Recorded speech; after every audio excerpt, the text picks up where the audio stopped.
All right, we can call this meeting to order then, can't we? I'm there too, so. Oh, there's Dale. Yeah. Wow. Hi. Awesome. Okay, call to order at 7 a.m. exact or 7 p.m. exactly. All right. You want me to read roll call? That would be wonderful, Lonnie. Since I don't have the proper list in front of me, why don't you read roll call? Okay, it's not alphabetized because I had to hand change some things here. So we're going to start with Steve Seymour. Absent. Dale Block. Here. Tom Brewster. Present. Ron Bronzema. Here. Dale Buys. Here. Bruce Bosch. Here. Jeff DeYoung. Present. Aldebor is excused. Scott Hulse. Present. Okay, and Holly O'Neill yet? I'll put her as excused, but may come in later. John Perry. Here. Kent Rorda. Okay, absent. Mike Skoneveld. Absent. And Ben Ellenbach. Here. And Lonnie, I think Kyle is officially the member now for this meeting. So okay, right. So I'll add him. And Yeah, Kyle, you're still here, aren't you? I see his box, but I don't see it there. There, here he comes.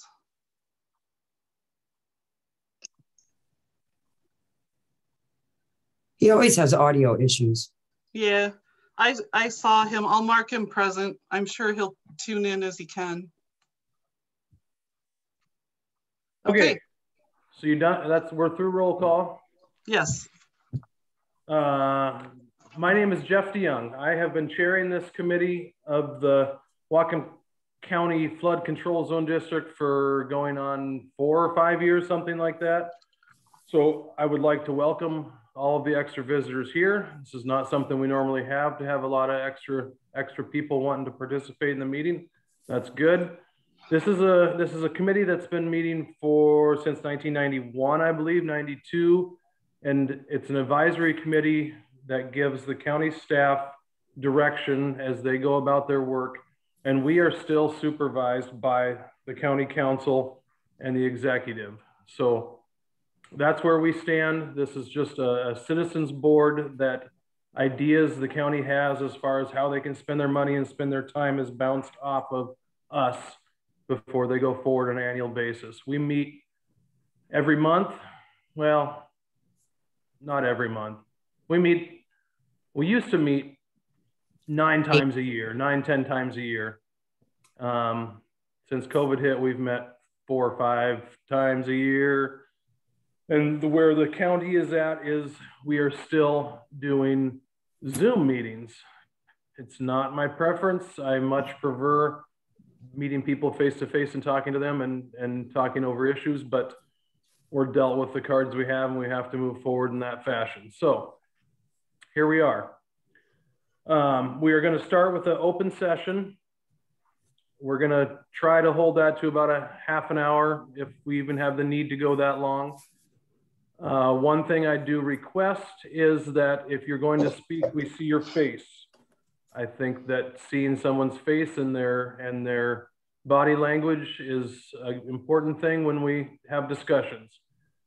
So that being said, we will open the open session, and Lonnie, Marie, I need some help as to how we proceed with an order in this format. Jeff, could I interject? Yes, Dale, please.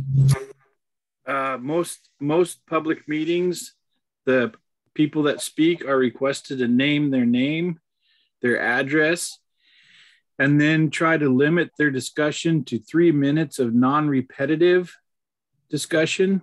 That way it leaves more time for other people to be heard as well.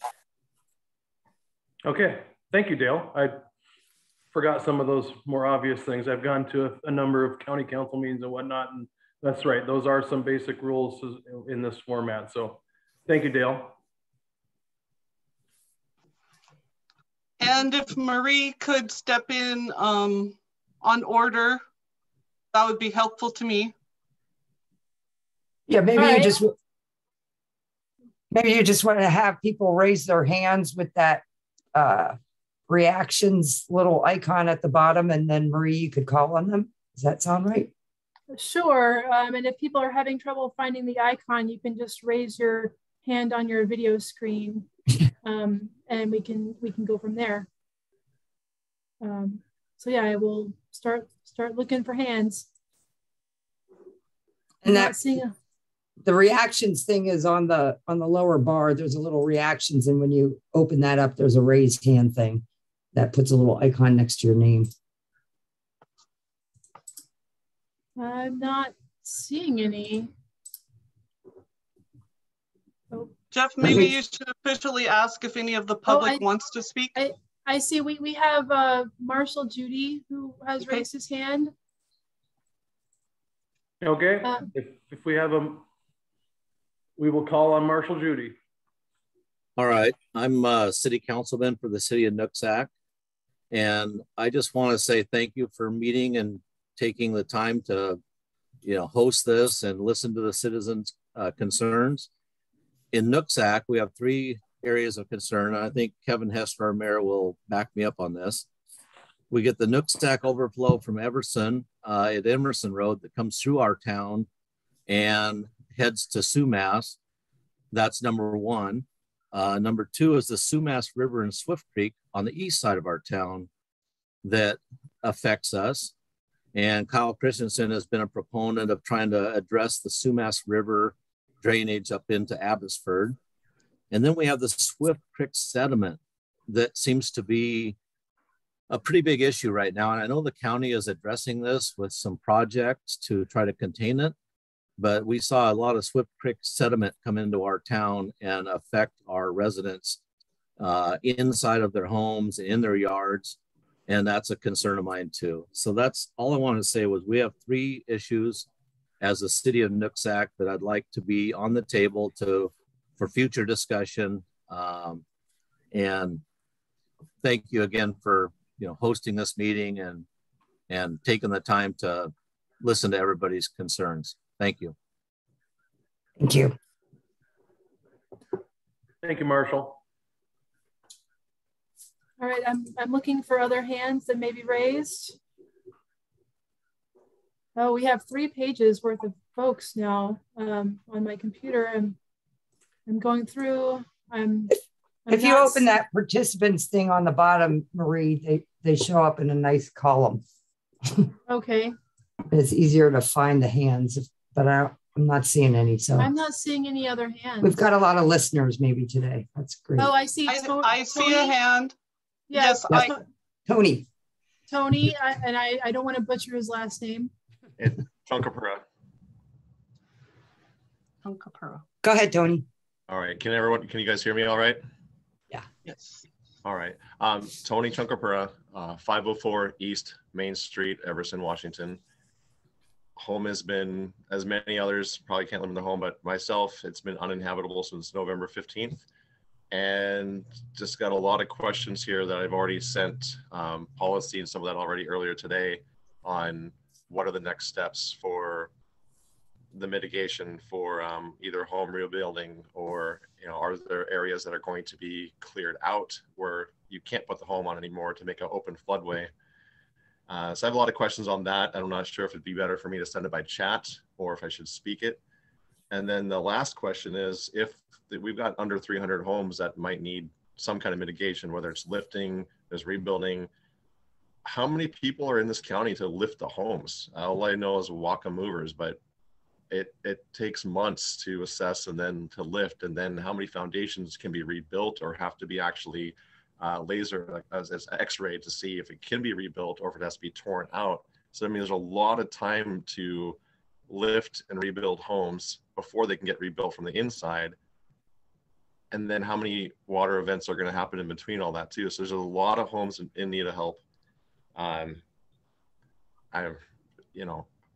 How can it all be maintained to be lifted and elevated and mitigated? So, I mean, like I said, I've got a lot of questions and thoughts, and I don't know if it's easier to talk about it or send it by chat. Well, I think, Tony, if I could, you had a lot of questions. They were very detailed questions and very specific to your situation. And as I said in my reply, I think it would be great if you could just listen to the second, you can listen to the first one too, but the second presentation is where I'm going to kind of propose a mitigation project specific to this flood event. I've been working with the small cities mayors and their staff to try and develop this. We've kind of got the big picture proposal that I'm going to pitch out here tonight and hopefully get some support from this committee and the county council on Tuesday of next week. And then I'm going to really work with the cities within their city jurisdictions to refine, look at the areas that they're targeting for elevation versus acquisition. And so I think after we have those series of meetings, I'll have much more details on the questions you have. After my presentation is really about this proposed project, and it's kind of high level. It doesn't get into the nitty-gritty details of, how we value things if we're going to buy them out and just how the whole program goes. And these grant programs are so nuanced and convoluted that we're going to actually need some help with that. But I guess what I want to ask you to do is hold your questions for a bit, and it might be the latter part of next week, but you're welcome also to give me a call anytime, and I can get into more of the details one-on-one with you. That might be easier than trying to answer those specific questions. I feel like I need to talk to your mayor and his staff before we get into the details of your specific situation. Is that okay? No, yeah, that's okay. Okay, great, thank you. All right, who wants to raise their hand next? Who else has something they would like to say or ask a question about before the presentations? Please raise your hand.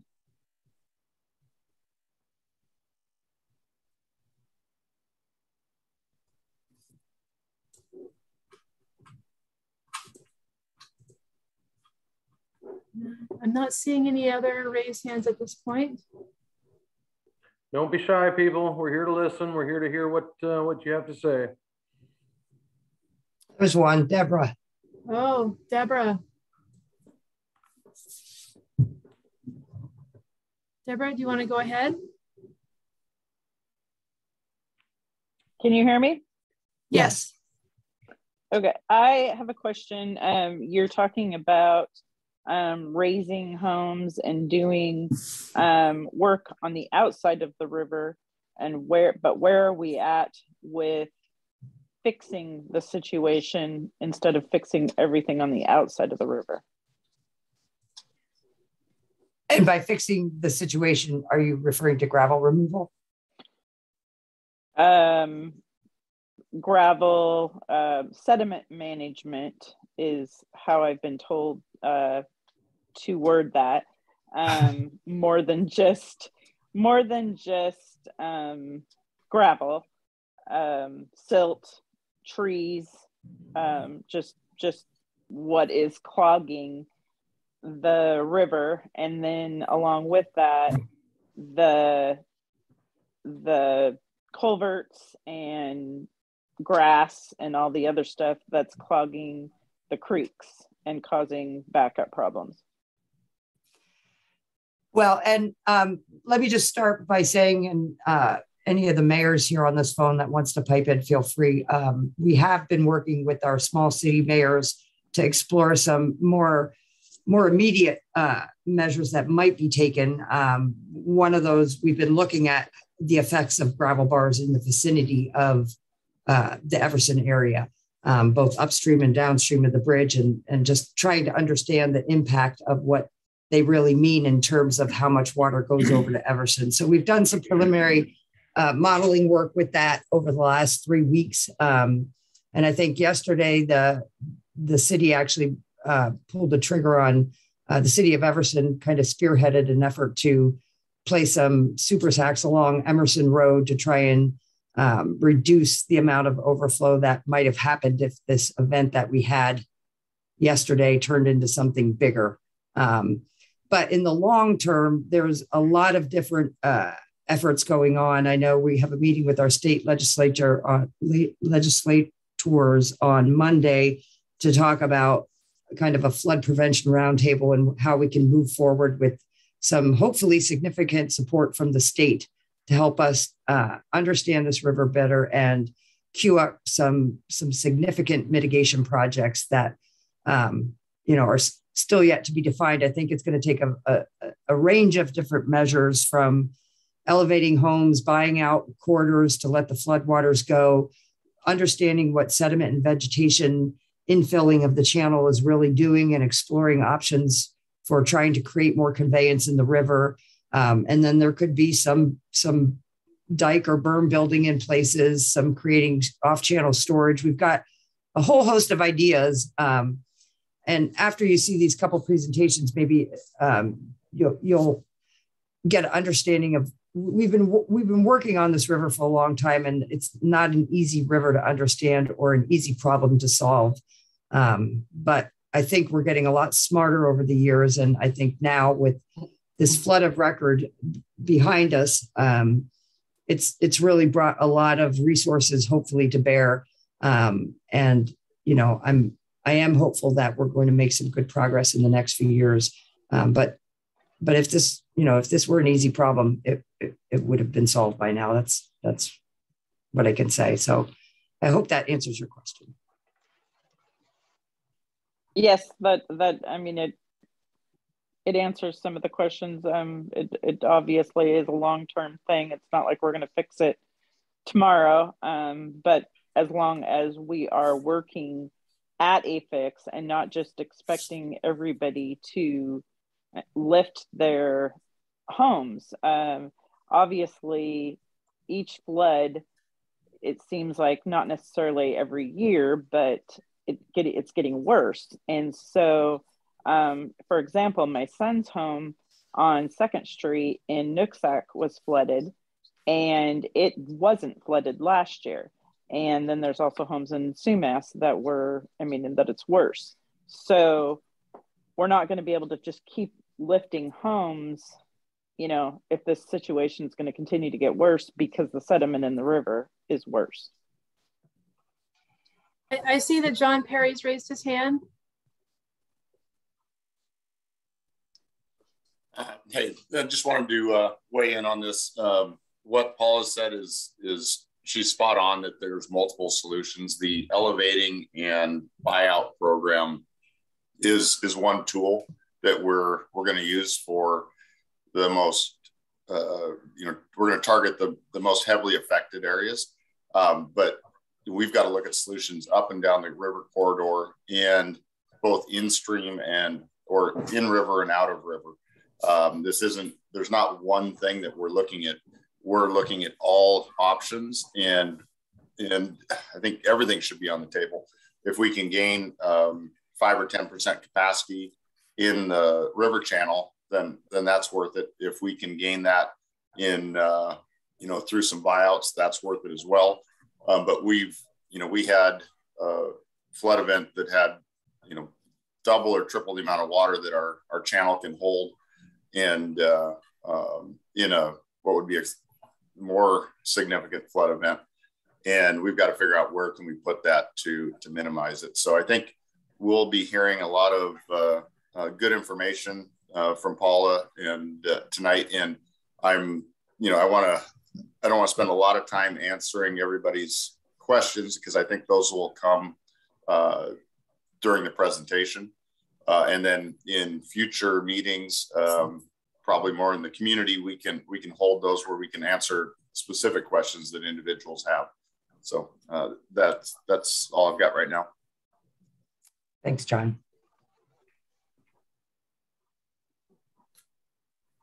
Jeff, do you want to continue with this, or do we want to move forward with the presentations at this point? Is there anybody else? Tony has his hand up again. Okay. Go ahead, Tony. There we go. Hey, I sent a chat question. I don't think it was seen. There's that. I think you mentioned there's a legislator or state meeting Monday. I missed part of that, but is there an invite, or is that an open meeting? Oh, sorry. That's okay. scared me. It sounded like it was coming out of my corner here. No, that is a meeting called by our state legislators, and it was by invite only. Our mayors, our county council, our exec's office.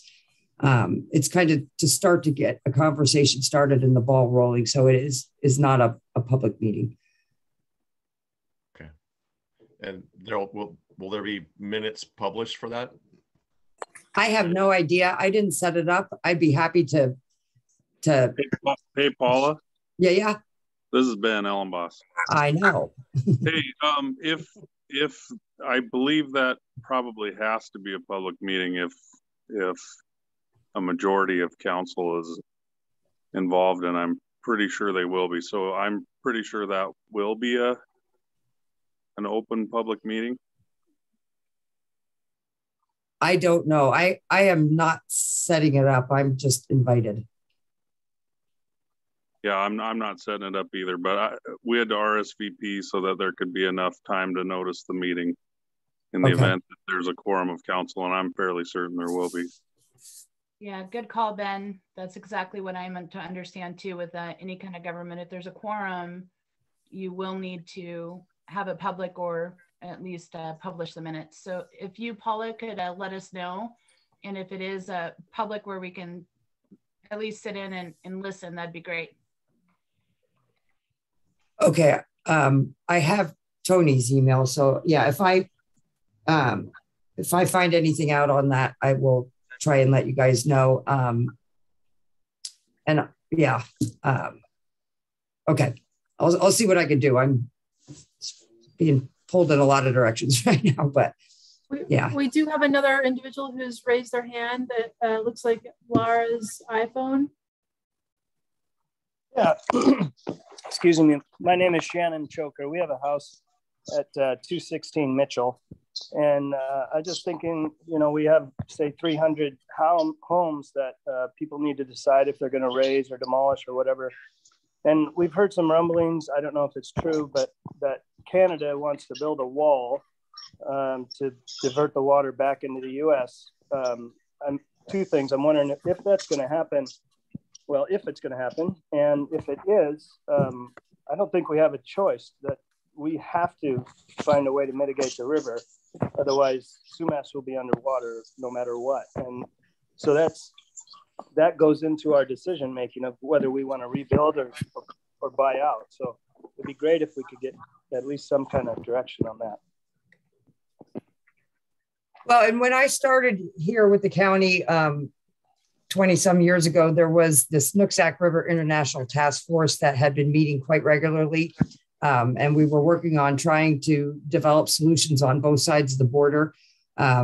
We met regularly till about 2012. And then the Canadians, most of the officials we were meeting with on their side of the border retired and changed, new people moved in, and they didn't have funding to support the technical work at that time. So it kind of petered out for the course of probably about 7 years. But we did start meeting with them again in 2019 and met once in person and once virtually since COVID hit. And then the third meeting we had got canceled for some other reason. So that's one of the things that I want to, I've been talking to my bosses about making sure we have the right representatives from our US side in terms of different levels of policy representation. And I'm hoping that at that meeting with the legislators, we can start to reinvigorate that task force. I know that the guy who was the co-chair on the British Columbian side is no longer in that position now. So, we kind of need to revitalize, repurpose that group and do this collaborative work together. I've heard those rumors at times before. I know they threatened that after 1990.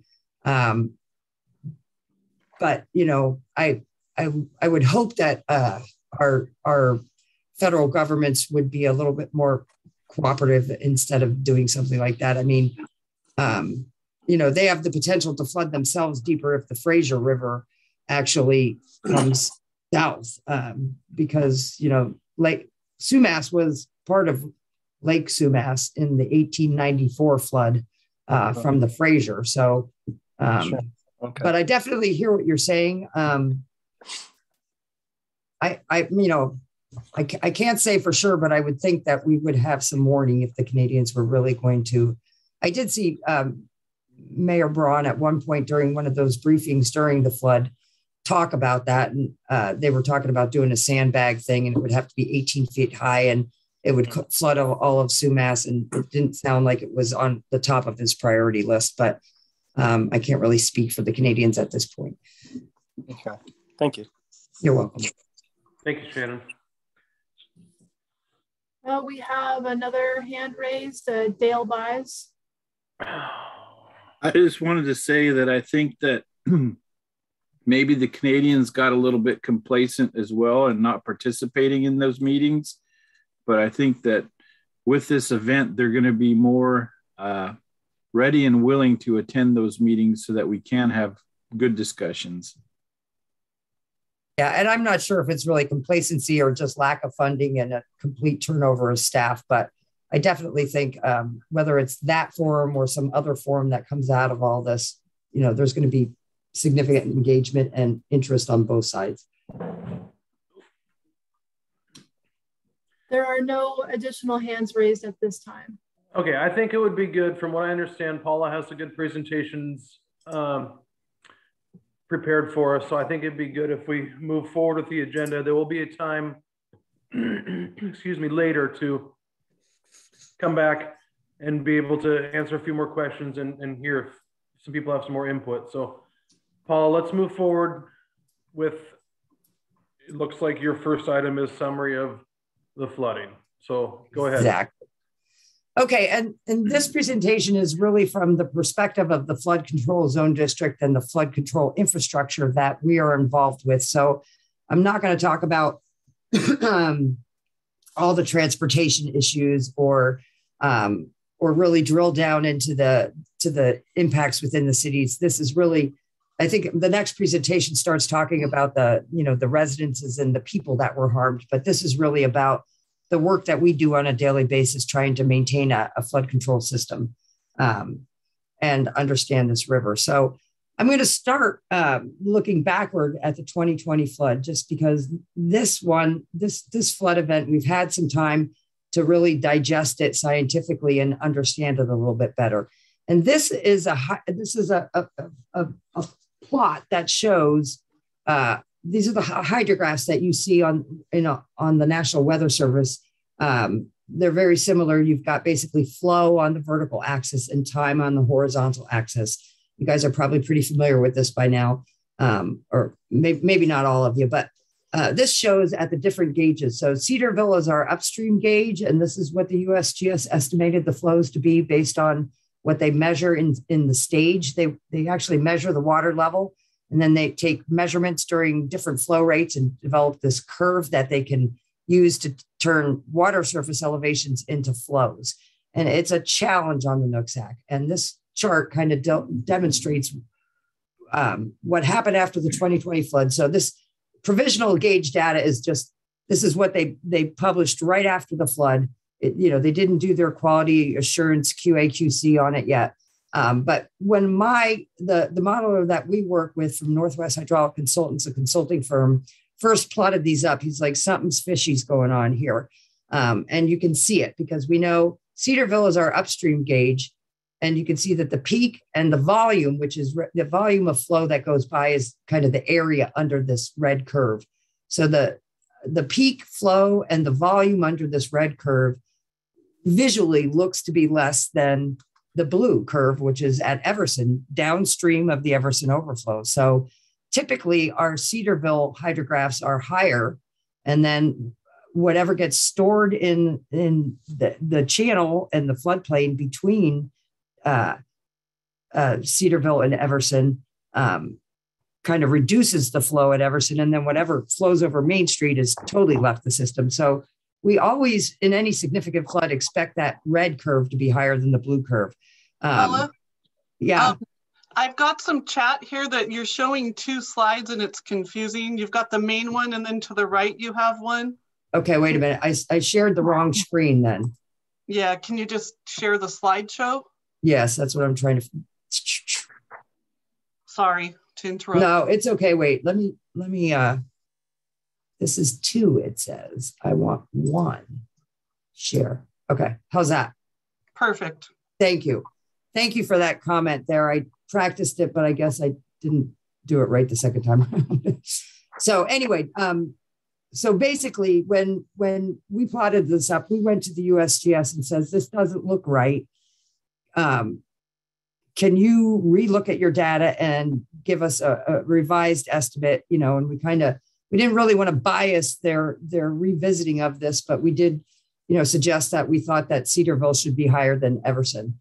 And this, you know, this was earlier in 2021, about the springtime, that our modeler, or actually early in 2021, and through the course of several meetings with the USGS over about 4 or 5 months, you know, we showed them what our model was showing, because they were really struggling, because they didn't really have measurements at flow rates much higher than the mid 30s, 30,000 CFS. So they basically said at one point, look, your model is probably a better predictor of what the flows going by Cedarville are.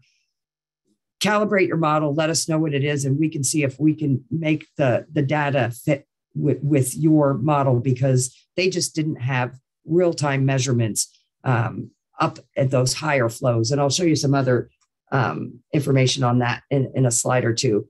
So our modeler went away and finished his calibration and came back with this hydrograph. So this is that same red curve, that simulated hydrograph.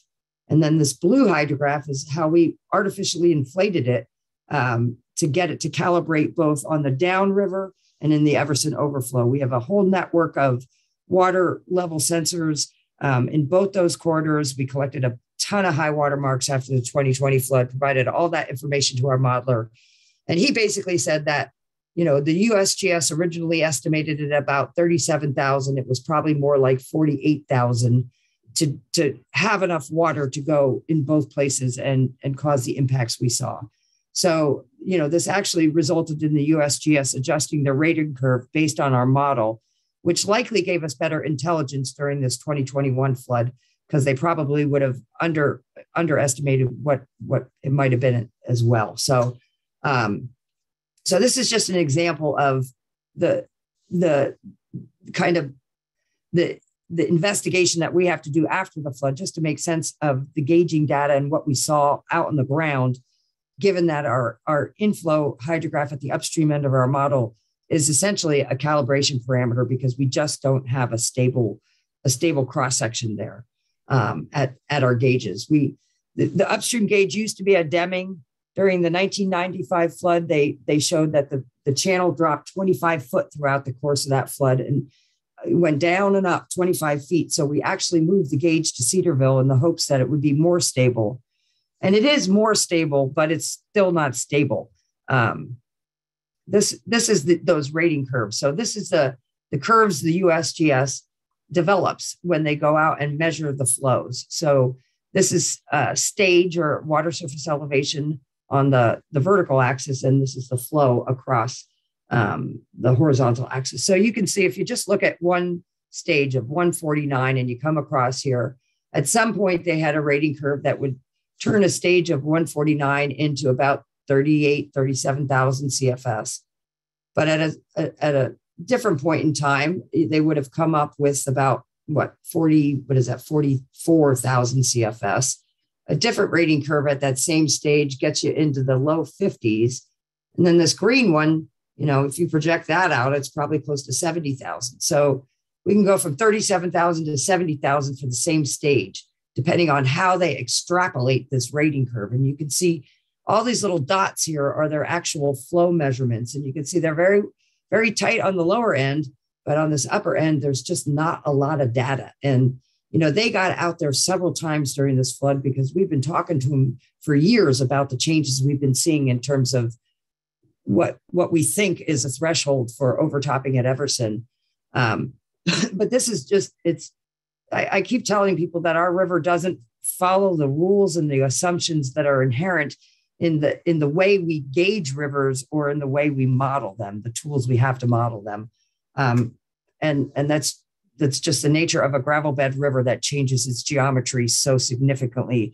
And with a volcano in our upper watershed, We just have a huge input of sediment that the river is trying to digest and move downstream that just results in changing geometry, daily, I'll say, but significantly over the course of about 5 to 7 years.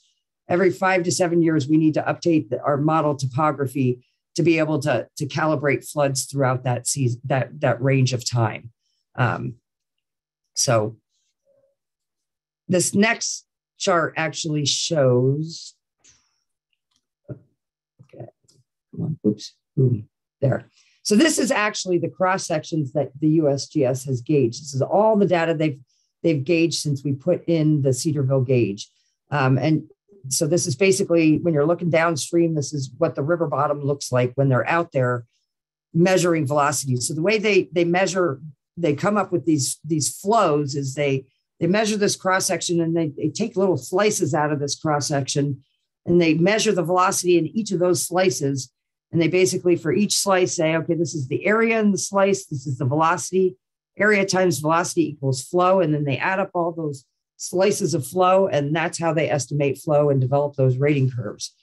So you can see that historically, a lot of the measurements have been made probably at lower flows up here in this elevation range, the 130s. This is a mess, and the next slide is a little bit cleaned up.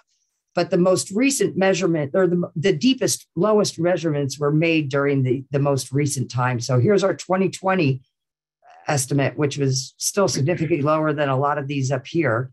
And then 2 measurements in 2021 are the deepest ones out there. And this shows that same data with a lot of the other stuff cleaned up, but this is just 2021, November, December. And so you can see the colors don't match exactly. I had some kind of translation problem, but the label here, this is November 2nd. So this is where the cross section was on November 2nd. And then November 16th, it scoured all the way out down here. And then by, November 29th, it was here. December 1st, it was filling back in. And December 13th, it's way back up where it kind of started from. So you can see that the USGS, most of its gauge measurements are when the channel's not scoured out. I know that, I was in a lot of conversations with John Perry out there in Everson, trying to figure out what was going on during November, those 2 floods that both overtopped. And it really seemed like, we're sitting here seeing that we're getting overflows at lower stages at the Cedarville gauge than we did last year, or than we did last week for the second peak. And we're really thinking that means something's changed at Everson, but something's obviously changing at Cedarville here too. So I don't doubt that probably there is a lot of gravel accumulation in the Everson Reach, but we just really don't understand the flows that are coming into the system and how this gauge is changing throughout the course of the flood. And, the USGS, I talked to them after the floods, and they basically said, they'll be hard pressed to really give us good estimates of flow unless they're out there gauging and, just gauging continuously during a flood event. So these are the challenges that we're dealing with. I know that the USGS does have a little bit of money to try some new science to see if they can help fix this problem so that we can better estimate flows. They got a little piece of money to start, and hopefully if we do get some state funding, we can do what it needs to take to really solve some of these mysteries. But this is some data from the USGS that they generated that basically looks at how that bed elevation changes between their measurements and what the maximum discharge between those sequential measurements was. And basically what they're showing is, and I'm sorry, this I can't move that, but that says increase in bed elevation. So floods can cause aggradation during some events and downcutting in others at Everson. They did this at the Everson gauge, but I suspect the same thing is going on in Cedarville. I just got this today, so I haven't been able to get them to do this on Cedarville, but there's not a hard, fast rule in terms of a big flood can cause more sediment to come in, or it can mine sediment out and move it downstream. And we do have a contract in place to get new river bathymetry using blue-green LIDAR, where they go in a plane and that it can penetrate a certain depth of water. we have that. They're actually getting ready to do that maybe as soon as next week, depending on whether the river is low enough and clear enough. But hopefully we can get a early 2022 river bathymetry to help really understand what our geometry is now. And that's going to be our best guess of what it was last November when we had all these flows. So I think this is the last thing I have on just what we know and what we don't know about the river hydrology and hydraulics. And then I'm going to move more into the damages that we saw. But this is very preliminary hydrograph comparison.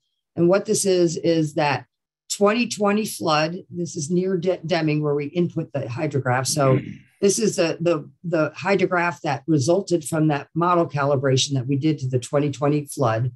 Sim means simulated. This is a very preliminary run where we took the USGS gauge data and tried to fill in the missing data.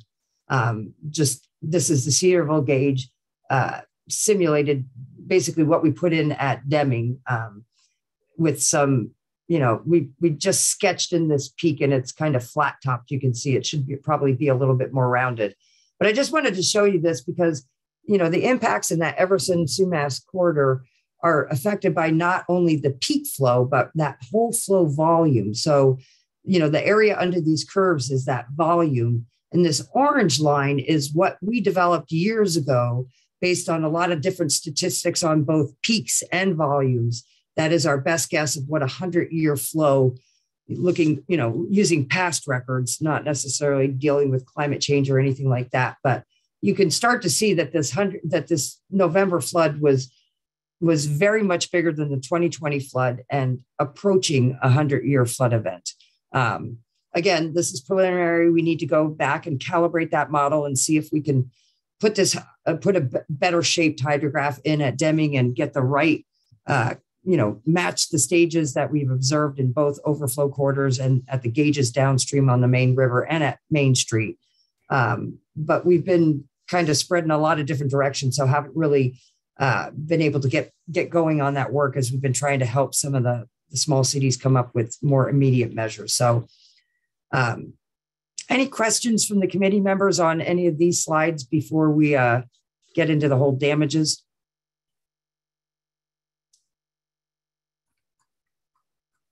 All right, well, you can come back to it too. I'm going to move into damages now. Go ahead. Yeah, this is Holly. Hi, Holly. Is there, this might be too big of a stretch, but I'm thinking about when you have floods that are kind of back to back. So you have high saturation, right, in the floodplain to begin with. Do we have any modeling that accounts for that? Because that seemed like a distinctive element of this year's flood events.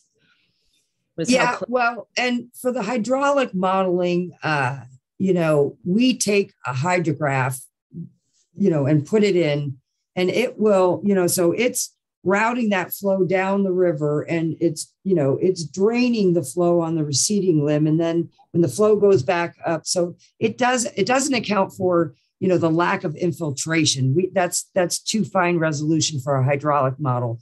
But if floodplain storage is still full, it should represent that if we've got all the details of what is responsible for allowing that water out. So like if we have water ponded behind Main Street, it will drain that water down to the crest of the road.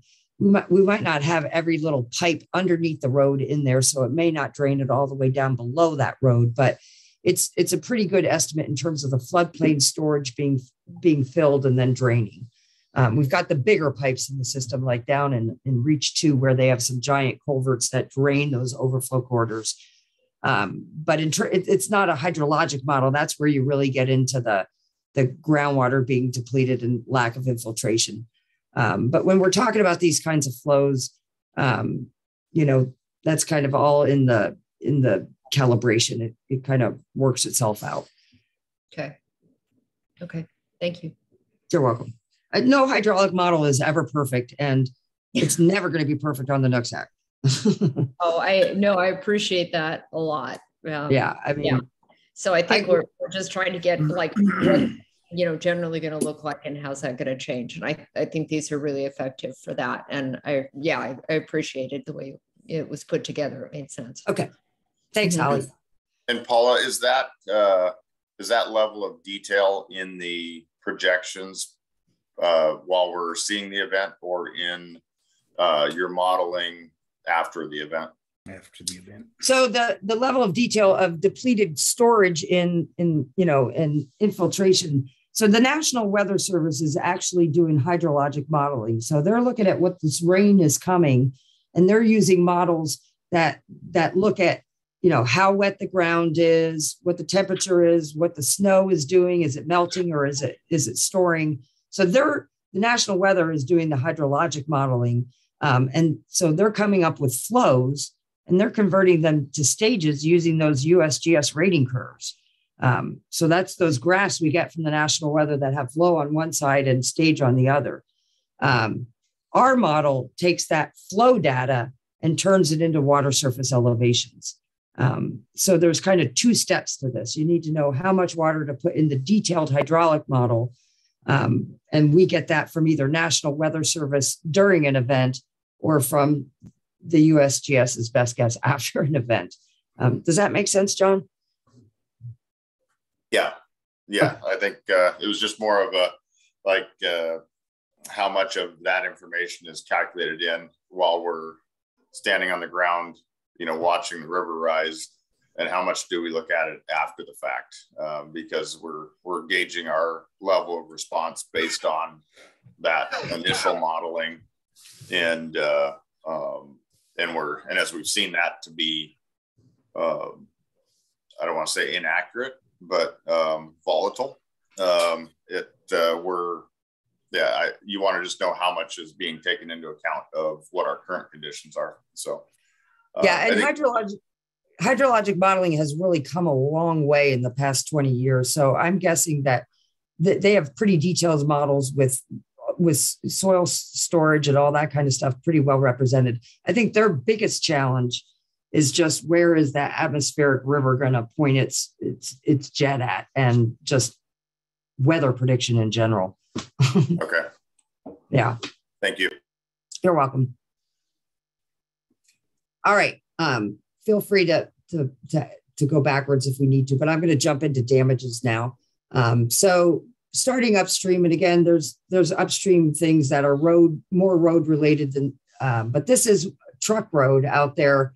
A project that we did an emergency project in 2018, and that was actually upstream of this picture. We had a damage to that in 2020. We got FEMA funding to develop and implement a project to protect truck road because we were seeing the erosion advance downstream. And before we could get the design even complete, we had much, much, much more damage. So these lines, the yellow line is the surveyed top of bank after the 2020 Super Bowl flood. The emergency riprap we put in was up off this map again. It actually ties in a little bit. Then after that first Veterans Day flood, that's the orange line, the estimated top of bank. And then after the Thanksgiving flood, we got this red line. So you can see this meander bend is marching its way downstream, wiping out more land. That house has been removed. This shed was lost to erosion after Thanksgiving. So this project just got a lot bigger and a lot more pressing. And we had the Corps out there windrowing this riprap along the area where the river was right at the road, just in case we had to plop it over the bank to keep our road right away intact. This road has been an emergency access road during several recent floods when Mount Baker Highway got shut down, and this was the only way to get around. So it's an important road. It doesn't have a high ADT, average daily traffic count, but it does provide an important emergency access route during inclement weather events, landslides and other events that affect Mount Baker Highway. So here's just some pictures that show here's our old, on the left here is the old riprap that, we basically dug up this riverward lane of the road and put a big rock trench in there that self-launched during the flood of 2020 and impacted the shoulder here. And so we ended up closing this one lane of traffic after the 2020 flood. These were two habitat structures that we installed as part of that work that were intended to kind of kick the river away. We knew they were a little weak, and that's why we were trying to design more of them to repair this part with more occlusions to try and really push that thowweg, which is the deepest part of the river, away from the road. Unfortunately, we didn't get that in time. So here's that windrowing of rock that the Army Corps did during the flood, just in case we needed to plop it in to keep our road intact. And this is the downstream properties that have been impacted. So just kind of shows the flavor of that.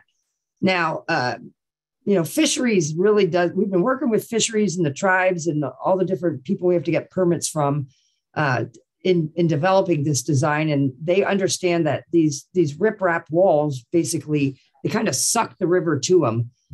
So we were trying to roughen that up and really kick the river away from the roadway. And unfortunately, we've got quite a bit more length to deal with right now. And they don't really like this either because they know we're going to have to keep managing it. So they are willing to work with us on an emergency project that we are actually proposing to potentially do the first phase of in February of this year. And this is what we're basically proposing is a big rock occlusion. And this is right here is our old emergency repair, which, held the line at the edge of the road, but we want to stick one of these big barbs out here to kind of kick the river away. And then another one, because once you kick it away, that river does kind of come back and reattach. So we have this next occlusion to do it again. We have to install riprap in between here because on gravel bed rivers, you can't count on the same angle of attack to these occlusions. So sometimes, at lower flows, you might have some change in the gravel causing it to come in between these occlusions. So we're going to include riprap all along in between these occlusions. And this is kind of this first phase to really protect the infrastructure and buy us the time. And then we're going to come back with a second phase that will include a lot of woody habitat structures that we intend to put out in front of these to try and roughen this riprap so that we can kick that river away from this so it doesn't just get sucked up against the riprap and create another hook where the river just gets entrenched over here. And again, this was a FEMA project before. It's going to be a bigger FEMA project now. It's funded through their public assistance program, and we do get 87.5% reimbursement of the total project cost. And that remaining 12.5% will be cost shared between the flood district and the road fund. So Christina's all on that, and she's loving to be able to get things done quickly during the emergency and the support we're getting from our permitting agencies. So this doesn't just keep translating all the way downstream. Moving downstream, Twin View, right here in the heart of the Everson Overflow Reach, across from Everson, we did have two levee breaches. This one was about 200 foot and this one was just about 50 foot. And I think just their proximity to the Everson Bridge approach probably contributed to this giant amount of flow that ended up causing damage to that overflow corridor and causing the state to shut down that road down to one lane.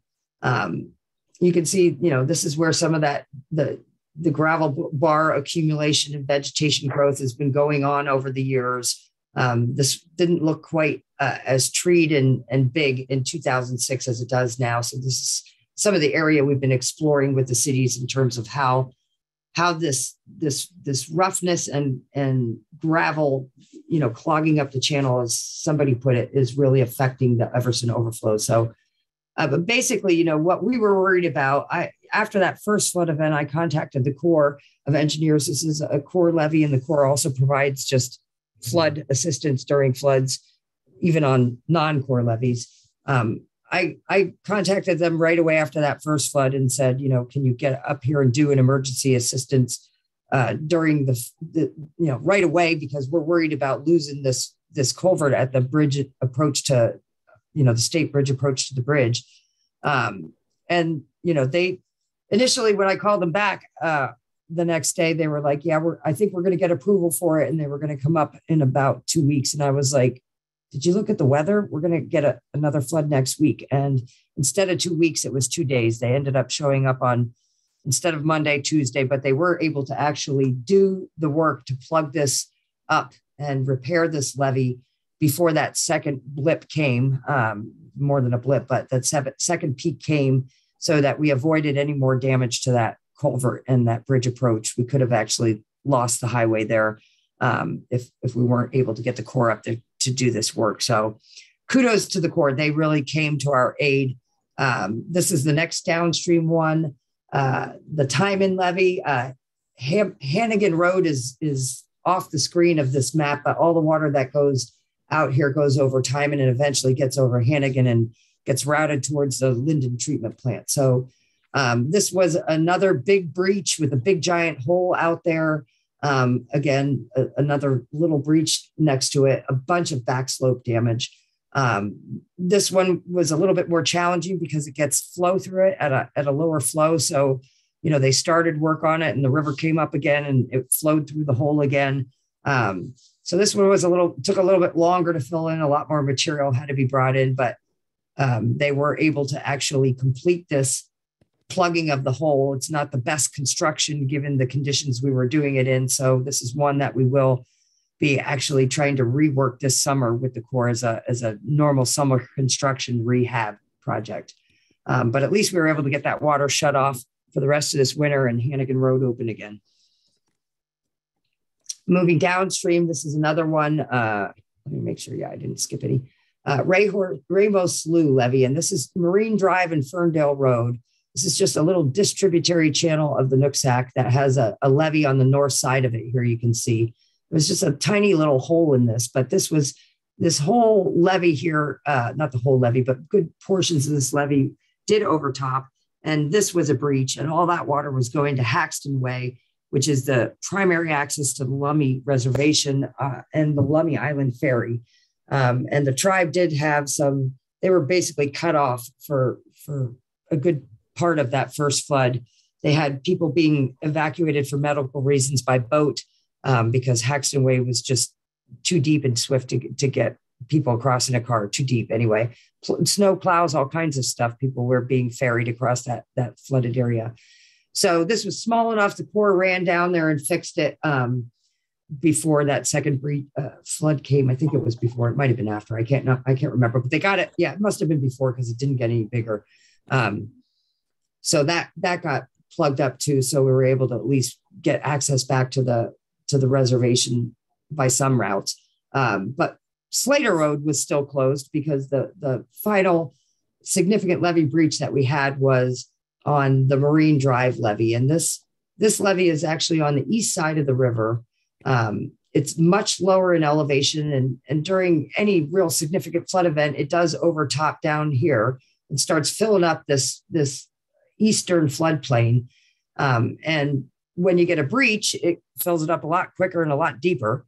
And we had water on Slater Road for a very, very long time. And if we had not done anything with this breach, it probably would be on for the most of winter. Here's some pictures of the breach. This was after the first flood, an aerial view. This is after the second flood. From looking across the river, you can kind of see where these trees are not as dense. This is kind of the width of the breach right through here. And then here's a ground shot. So, we were kind of late in requesting assistance from the Corps, but they were able to do it under that emergency authority, and they came up and got her done. There's Tony, who we owe a lot to. He was up here for, other than I think Thanksgiving Day, they might have shut down, but he was up here for weeks working, 7 days a week. And they were able to plug this breach here. So Slater Road's in good shape for the rest of the winter.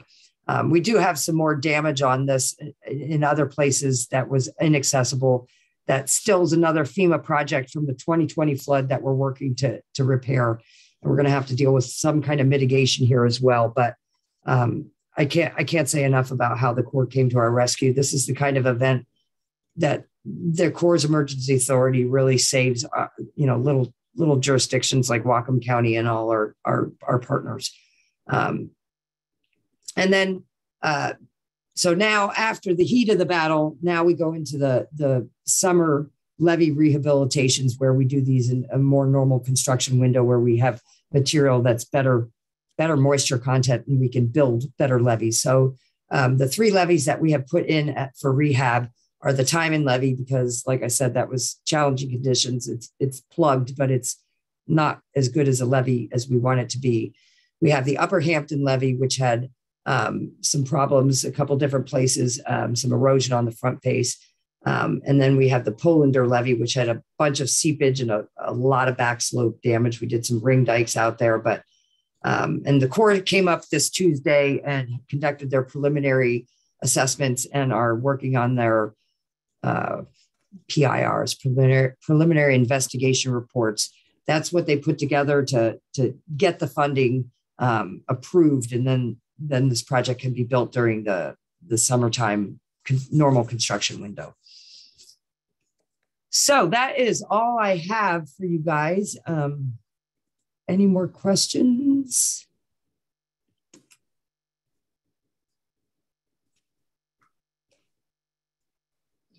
Yeah, I have another question. I don't know why I'm the big question person tonight, but how on earth did you, this is so much work. Have you guys, I mean, did you just not sleep at all?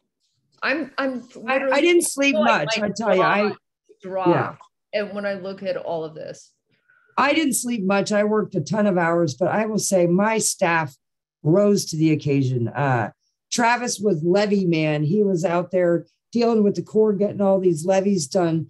Christina was upriver girl. She was on Truck Road and helping the roads division get roads open, working on Jones Creek, getting that back open.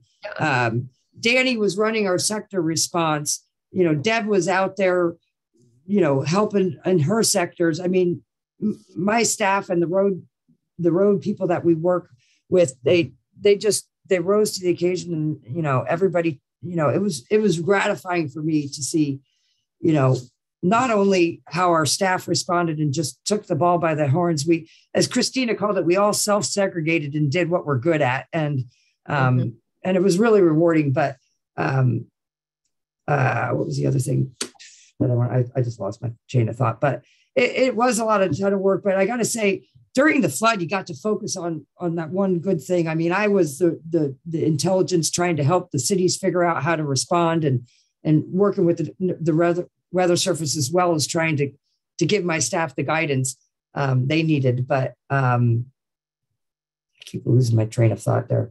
Well, hey, Jeff, I would like to propose for the record, on behalf of the committee, if others agree, that just like a huge, you know, a thank you and well done and really amazing work from the committee to the county staff. I mean, I hope you all agree with that, but I would like to formalize that if we can, because really well done. Thank you, Holly.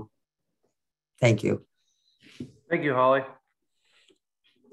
The other thing that was remarkable to me is, you know, when I look through the old 1990 floods, which was smaller than this flood, and I see how many levee breaches they had during that flood compared to what we went through during this flood, it's just remarkable to me how our levee system did hold up in back-to-back floods. 90 was back-to-back floods too, but yeah, I was amazed that we only ended up with, you know, a handful of full-on breaches. We had small, you know, other breaches on the small creeks.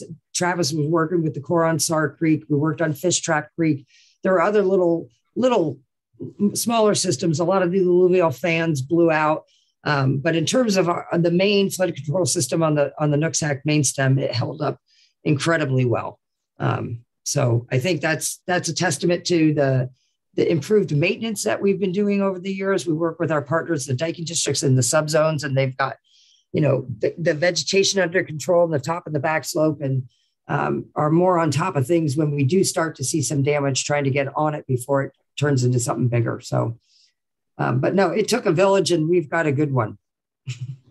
Hey, Paula, can I add something? Yes, Travis.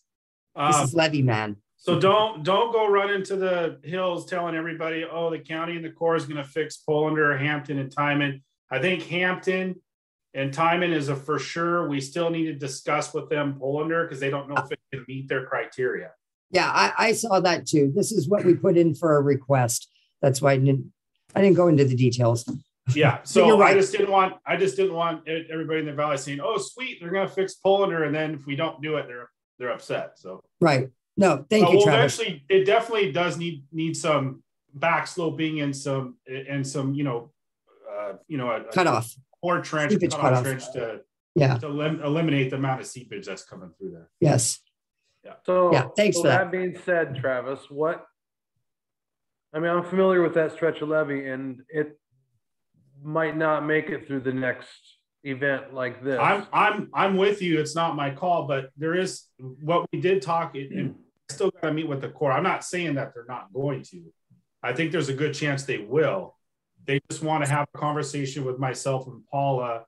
I think about alternatives and if those alternatives fit in with the PL 8499 program, or if we could kind of do this as kind of similar to what we did with Upper Hampton last year, to where we're doing other projects, and this could be a disposal site for us that basically we pay for it as a flood control zone district project to fatten it up, but not necessarily have it be a rehab project. So we still need to have that dialogue with them to figure that out. Yeah, they just were up 2 days ago. So okay, and that's all I'm saying. It is one that needs to be dealt with one way or another. Whether the Corps steps up, then we've got to step up. The county has to step up and make something happen there, because it's not gonna make it through another high water like that. I kind of didn't think Timon would this last flood, and not to toot my own horn, but unfortunately it did blow out. But this was another one I was really concerned about. I actually alerted the Corps to it, and we were watching it really closely.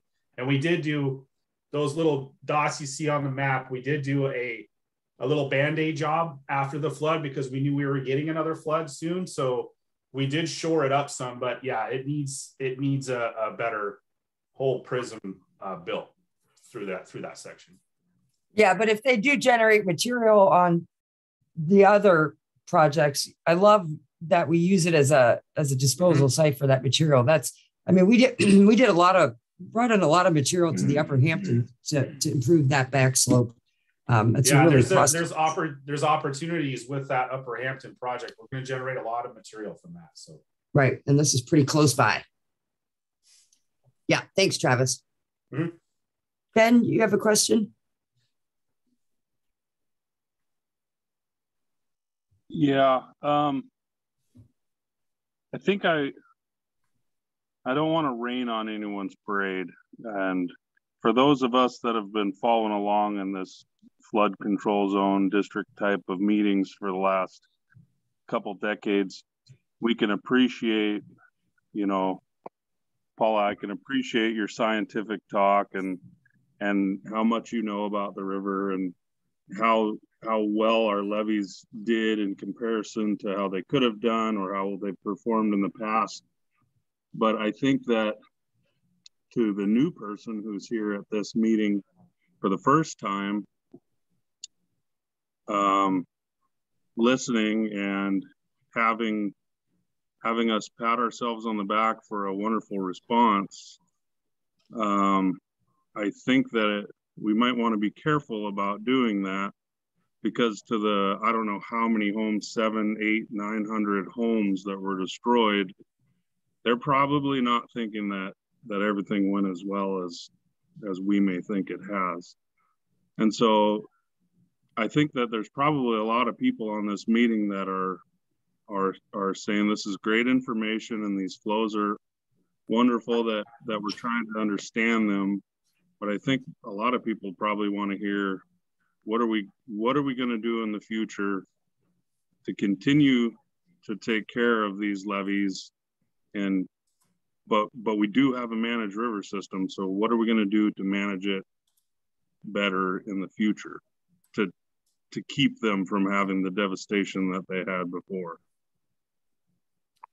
Yes, I I totally get that, Ben. And the next presentation is more along the lines of one of those tools in the tools box, that a proposal for a specific hazard mitigation project to deal with the impacts of this flood. So we can get into that. And then I think we also kind of talked about some of the other things we're looking at in terms of longer term measures, you know, new berms, storage areas, you know, river management from a sediment management standpoint. Those are all ideas that we are exploring moving forward.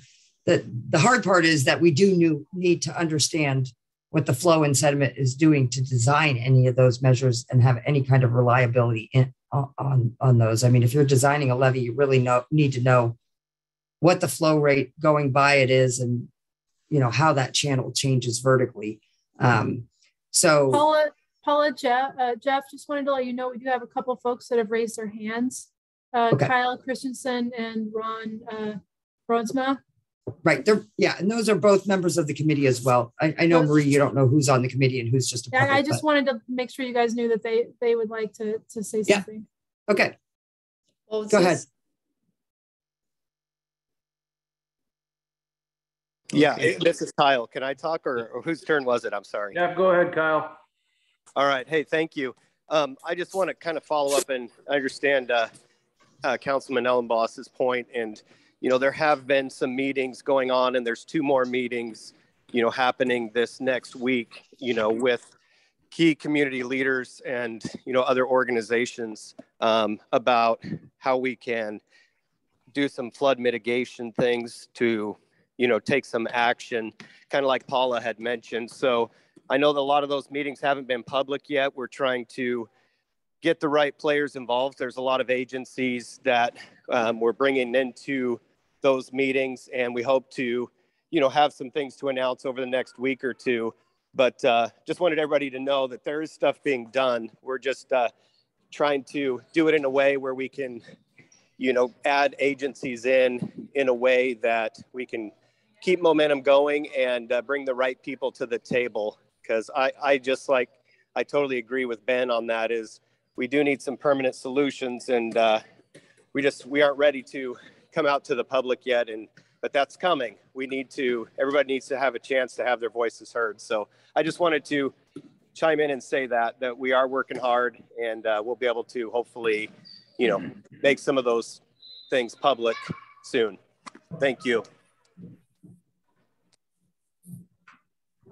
Ron, would you like to speak?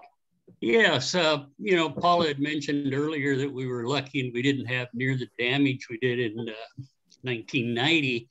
And probably the main reason is because this flood only lasted for 2 days. And the flood event in 1990, the first one lasted for 5 days, and the second event lasted for 3 days. So you can see our dikes were under a lot more stress for a considerably longer length of time.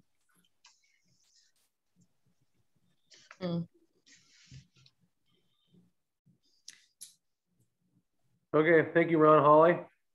Yeah, I'd like to ask a clarifying question for Kyle.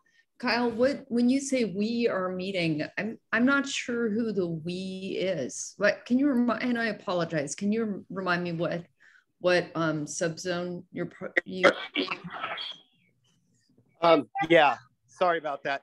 So my clarification is, you know, it's been some of the small city mayors, members from the county administration, and then of course the county the county flood and river.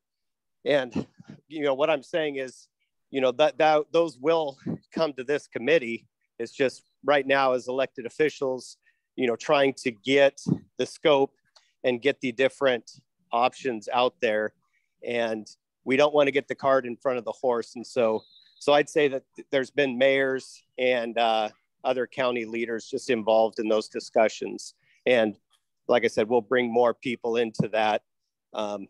Experience has taught us before you need to do some research and have some solutions and get the right people involved before we bring it forward to, you know, a group like this, you know, that's going to obviously be able to make some decisions and recommendations to send on up to the county council and to other agencies. So yeah, thank you for the question.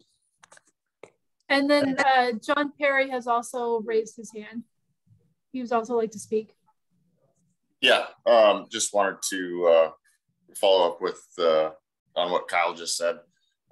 In order for us to come up with some solutions moving forward, we've got to have a full understanding of what we just saw, what just happened, and that's what we're starting to get here. Paul has been under a lot of pressure from multiple directions, and I've worked with her for over 12 years, and she does a great job.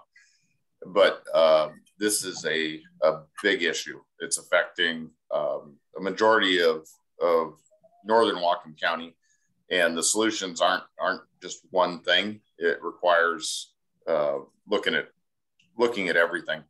And our meetings that we've had started out small, and we're gradually bringing in more and more people to the table as we get more information, and we want to bring proposals forward, working with River and Flood and Whatcom County that actually are viable solutions. We've got the support of the county executive, and everybody we've worked with so far has been great. We've had, I don't know, maybe 4 or 5 meetings on this, and each one we gain a little bit more information.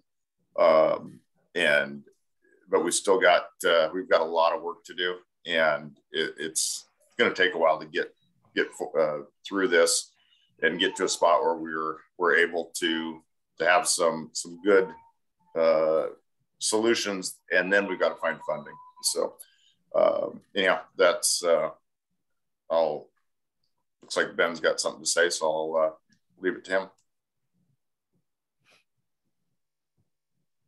Yeah, if I may, I wasn't invited to sit up on the stage with you guys at the meeting at the school. And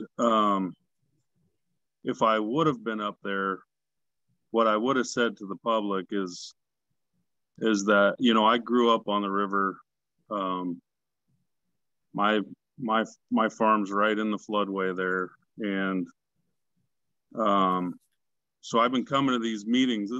This flood control zone district meeting was probably one of the first governmental meetings I'd ever been to. I think I went with Jeff DeYoung. I think he brought me to it. But Paula was there, and I felt like in that meeting that maybe Paula got some,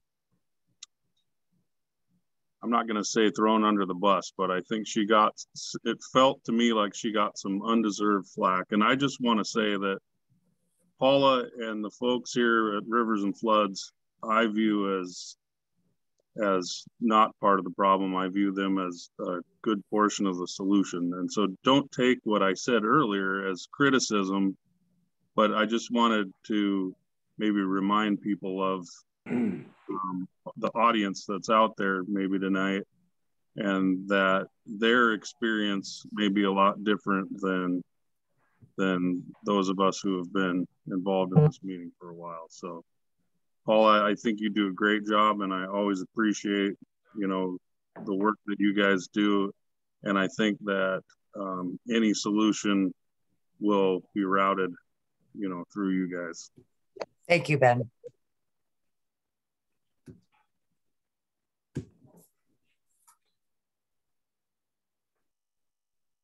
All right, I saw some hands go up and some hands go down.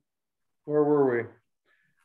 If there's no hands in my immediate view, we're going to move along to the next part of the presentation.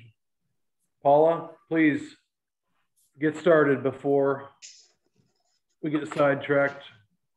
Again, there will be time for some comment towards the end. We've got some other new business to handle, but other than that, this is the last thing on the agenda. Okay. Is that coming through full size? Yes. Okay, perfect.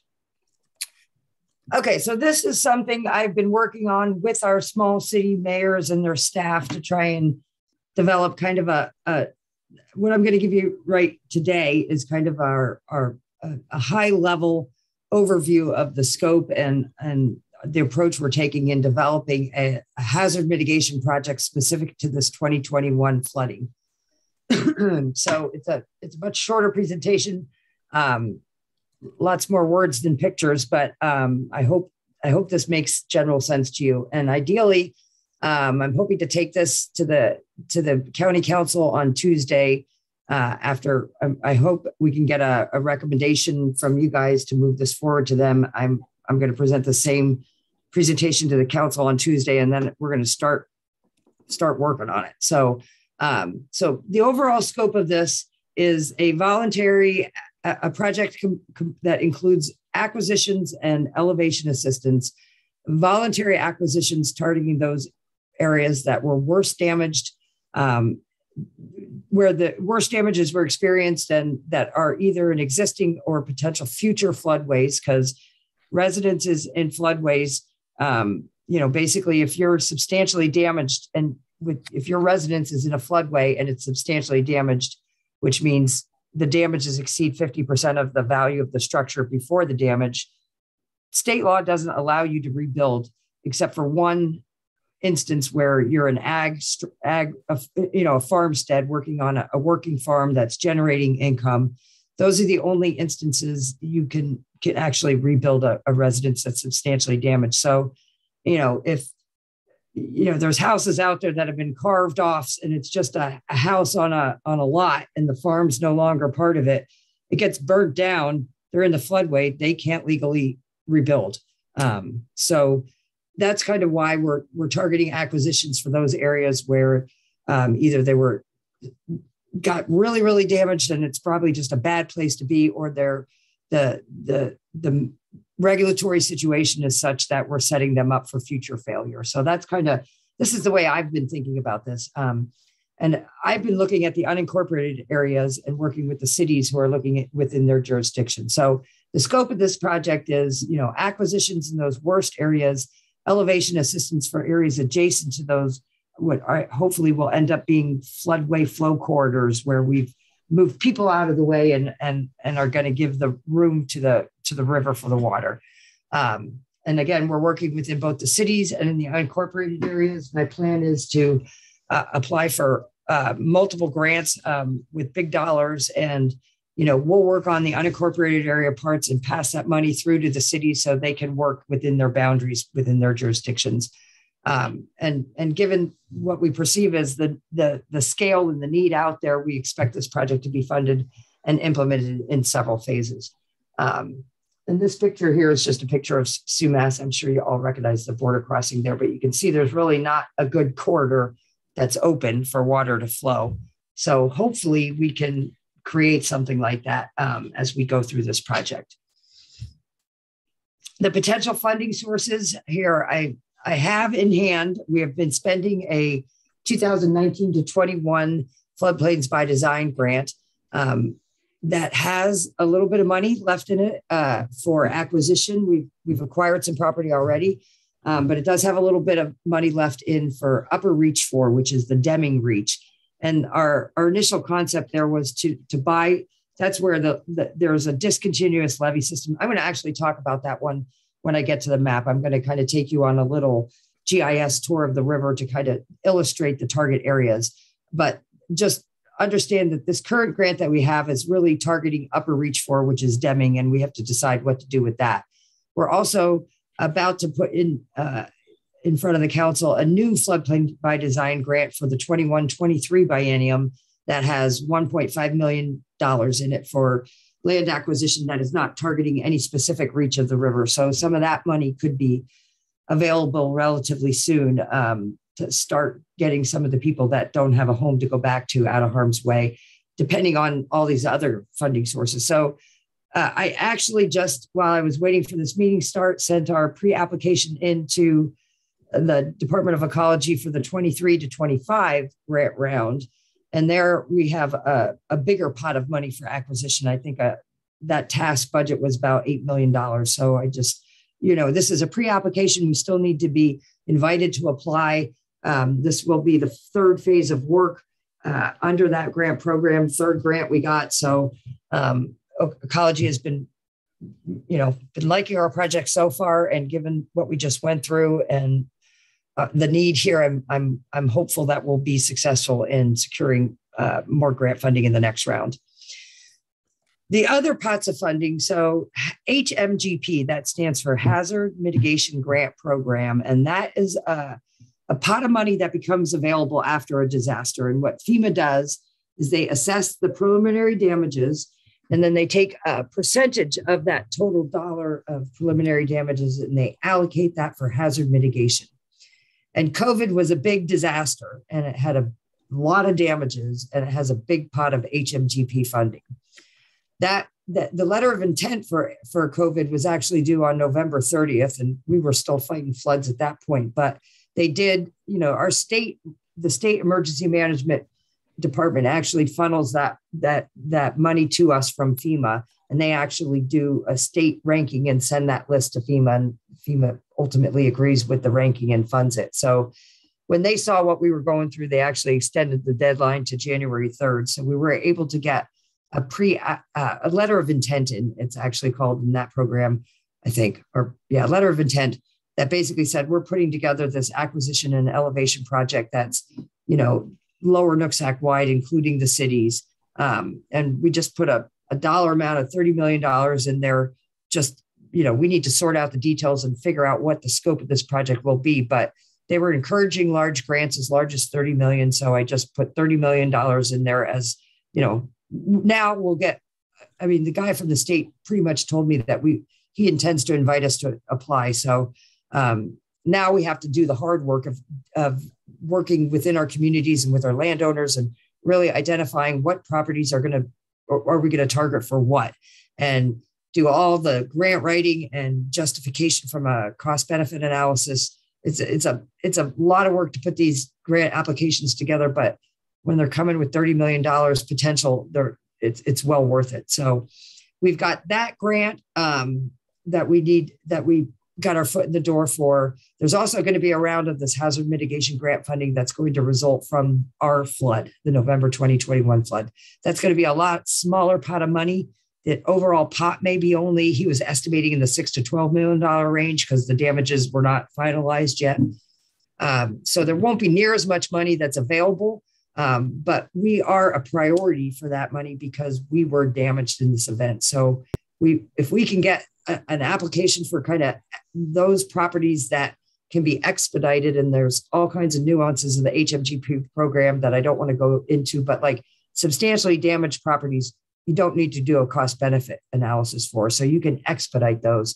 So if we can make a package that we can put forward even before the deadline for those applications, we can maybe get awarded before any other applications come in and not even have to compete with anybody else. So that's what we're shooting for.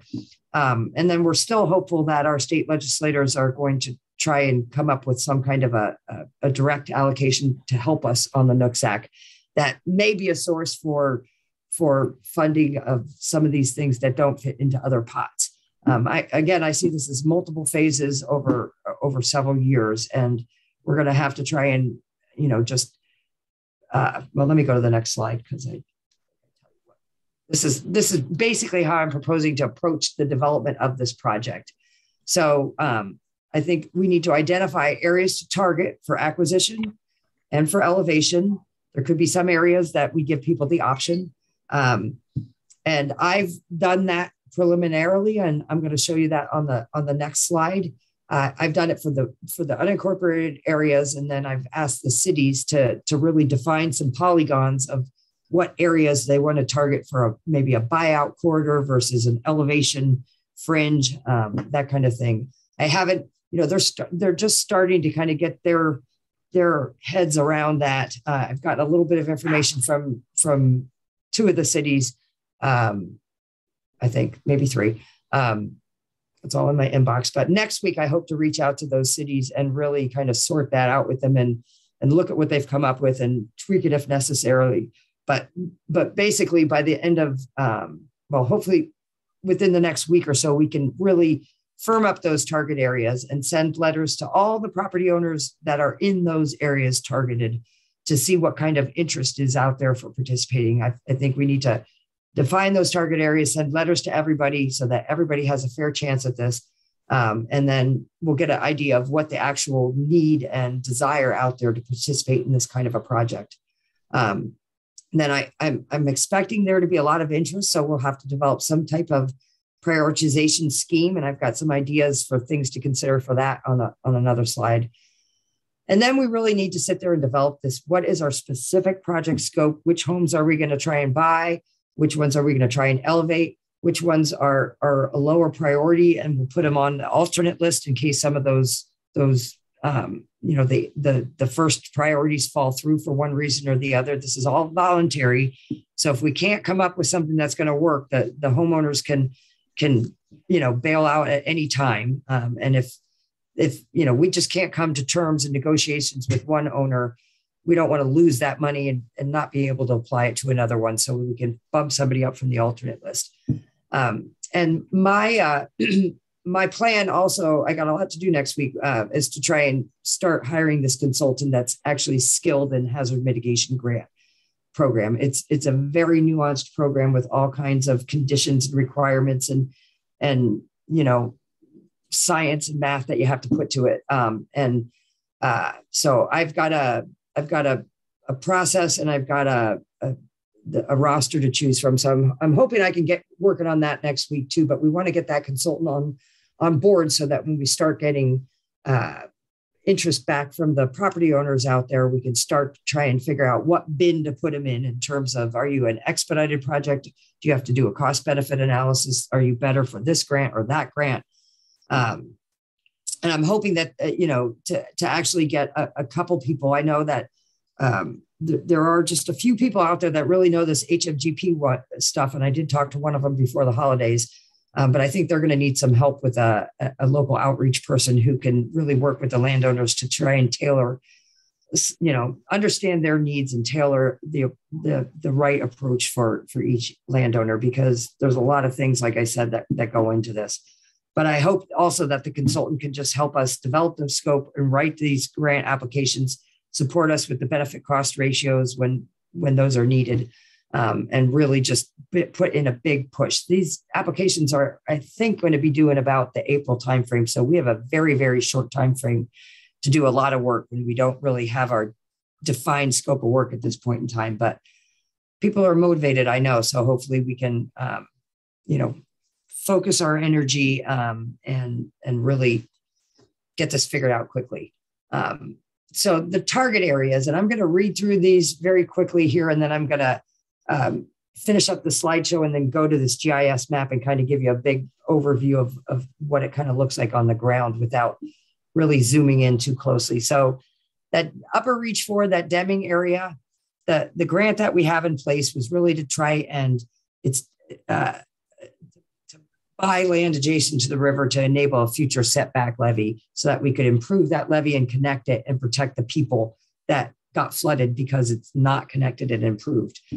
So I've been talking to some of the landowners that we need those lands along the river just to see if we can still make that vision that we had when we wrote this grant come true, because that would be kind of the preferred way to protect that area if we are going to, doesn't necessarily make sense to buy people out if we're going to have an improved levee that would protect them in the future. But this has been there's a lot of landowners that we need to deal with and a lot of different,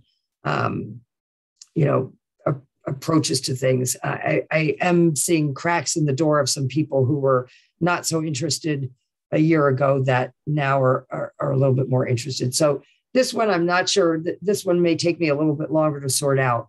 In terms of whether we target Deming area for acquisitions and buyouts. But we can also use that grant that I have in place to do some of those buyouts if we end up going that route. Other areas, the Everson floodway and floodplain areas, I'm thinking the new mapping shows a much bigger floodway, and we're probably going to need a wider corridor. These are just my thoughts. They're not reflecting of what the cities have actually sent to me. So this is all very preliminary and general at this point. Nooksack, we know that they had flooded areas. Does it make sense to elevate them or maybe try and build a berm on the edge of this new floodway that we create between Everson and Sumas. So, we might include them as alternates. I don't know. We got to figure this all out, but there is this berm idea that might make sense for the area on Nooksack, that one subdivision that was flooded. That might be a more cost-effective way to go that is not near as disruptive. The Sumas floodway and floodplain areas, there's a couple draft Sumas floodways. I'm going to meet with the city next week, hopefully, and sort that out and come up with their areas.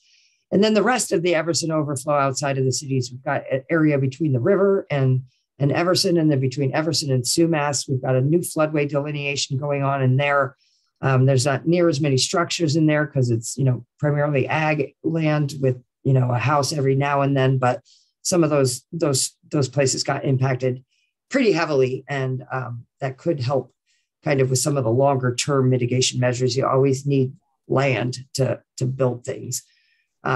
There's also some farmsteads near the west end of Nolte Road that might end up in a future floodway. The Hampton Road area it was in our old CHFMP as an area designated for buyout. The new floodway is going to get bigger, potentially up there. So we are proposing a Hampton Road area to include that in the buyout area. Ferndale is looking at a combination of potential areas to buy versus elevate. We've got the Tennant Lake repetitive flood loss area. And then we've got Marietta, which is another repetitive flood loss area, and also in our CHFMP. And we've kind of we're about 2/3 done in acquiring Marietta. So those are the overall areas. And again, I'm going to review these with the map. I just wanted to kind of give you a once over. And then the one place I didn't include that I know there were other damaged structures in what I'm calling bad places. This is out in the Glen in Maple Falls. And there was a row of homes that was affected. These are vacation properties. These are not permanent structures. One woman I talked to was able to roll her trailer back from the edge and save it. Vacation properties are not our highest priority, and they don't really fit well in these grant programs. FEMA's really targeting primary residences. So this is one area I didn't include in what I was proposing as a target area for those reasons primarily. These people still have a place to live. And then finally, this is our last slide before I zoom over to the map. These are the considerations. We'll come up with a prioritization scheme once we get this consultant on board working in conjunction with our cities. But these are the kind of the ideas I have and the things we're going to consider how we prioritize people. Are they in a current floodway? Substantially damaged homes in a current floodway, they can't rebuild unless they're a farmstead that's making money off their farm. So, some of those properties would be the highest priority in my mind because those people are stuck between a rock and a hard place right now. Are they going to be in a future? Oh, Jeff, you're talking? Mute. Are you talking, Jeff? No, okay, I saw your mouth moving. Hopefully you weren't yawning. But if they're in a future floodway, if they're substantially damaged, we can get around the cost benefit ratio and maybe expedite those. So that might go in the expedited project bin. Did they have flood insurance? Was it through the National Flood Insurance Program? Because if it was, they might have access to that increased cost of compliance, which is an extra $30,000 that could help provide either funding toward a demo or a local match towards an elevation project. Was it in a designated buyout area in the current CHFMP, or is it in a repetitive flood loss area? Where is these structures located with respect to the city's plans for their cities? How does it fit in with the city's long-term plans for their city? And the other question is it an agricultural property? And, those are the properties that actually have, they might be more interested in elevating so that they don't have to rebuild, but they actually could rebuild if they're maintained in agriculture. So again, this is just my initial thoughts, the kind of what I'm thinking and why. It won't be me coming up with this. It'll be me working with a lot of you guys that are on the screen, coming up with a final, kind of matrix on how we prioritize things. And again, I see this as a longer term program. I'm hoping that we can act quickly for the worst hit homes and the ones that can be expedited or that we have funding in hand for. But some of these areas, some of the, if we're in the competitive mode through COVID and we're going through cost benefit analysis, it may be that some people do rebuild.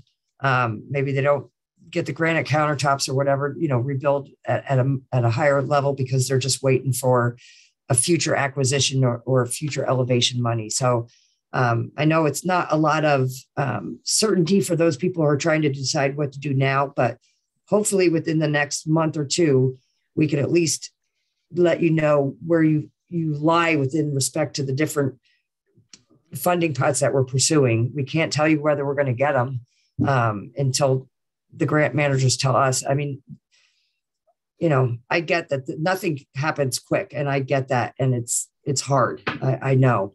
I've been through this in Marietta with quite a few people, and it's FEMA, but it's hard to believe that it's really emergency in their name. I know. Hopefully FEMA's not on the line now, but I mean, I like those guys. They've got good programs, and they really have improved them to try and make things work for people. They do have ways to give a little bit more money if people can't get enough money to be able to go anywhere else. But it's probably the program that makes people the most whole. But once you've been through something like this, you're never really whole. I get that. So I'll go through the map tour and then we'll open it up for questions. Let's see. Let's figure this one out. So now I got to share my screen again. I think it's this one. So are you seeing a map now? With purple dots? Yes. Okay, great. So this is that upper reach for these dashed lines here are the levee system. So you can see we've got a Deming levee, we've got a Sandy Williams levee, and then another levee. And the water that basically gets behind the Sandy Williams levee and impacted a lot of these homes significantly. This is very draft work map. This is not final, but it is much improved modeling and mapping than we have right now. And this is kind of the draft floodway. So this is the area of people that potentially could be put in a future floodway. Again, we're looking at trying to move that levee back and give the river kind of a lot more capacity than it has right now, kind of move the levee back behind the edge of the forest that you can kind of see under this yellow line. And if it looks like we could do that, it may not make as much sense to start acquiring properties in here. But I've been meeting with the Dyken District out there last week. I met with some of the a couple landowners this week. This is a big decision for people to make, so we can't really push them too hard. We're going to have this discussion over the next couple of weeks, and hopefully I'll be able to know what to do with this area. But so that's that Deming area I mentioned.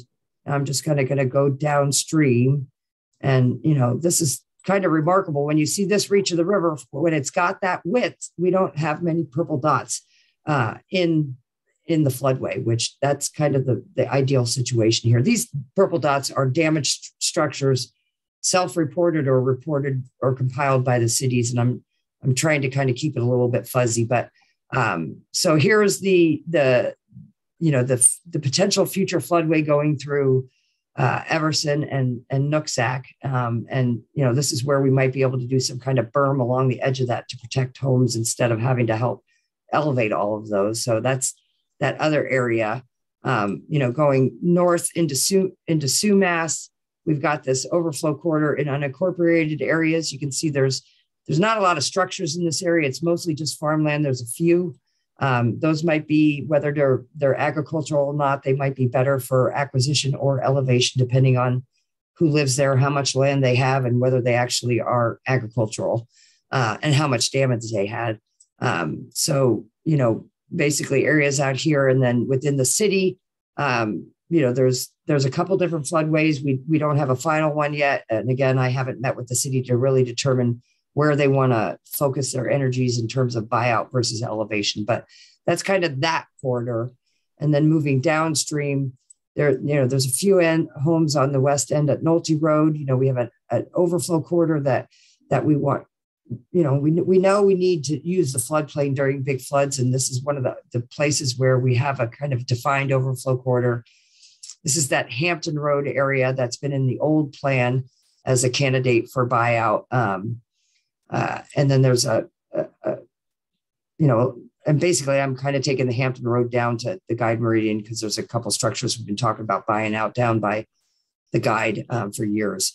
And then basically, Reach 2 really doesn't have homes in it. We've got a little in the River Road area, but not a whole lot of damages. This is one area I didn't include in the target area because most of the residences are not mapped in the future floodway. And we didn't have a lot of reported damage out there. But down here, we don't really have homes in the floodway.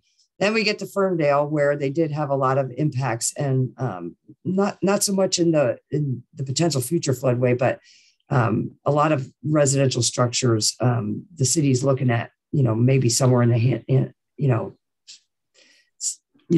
tens, more than 20 structures that they might want to target. So that's again why this is going to be kind of a long-term project, because there's so much need. But it is an opportunity to try and find a place to put the water. And then there's Marietta, which is a long-term buyout area that we've been targeting since 2001. So I'm going to just stop there right now and let people kind of react to that and see what you think in terms of what I've proposed for target areas. Does it make sense? And just open it up for questions at that.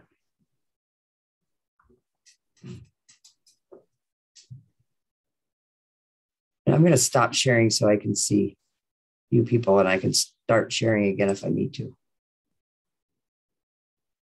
Like Tom Brewster has raised his hand. Hi, Paula. Yes, Tom.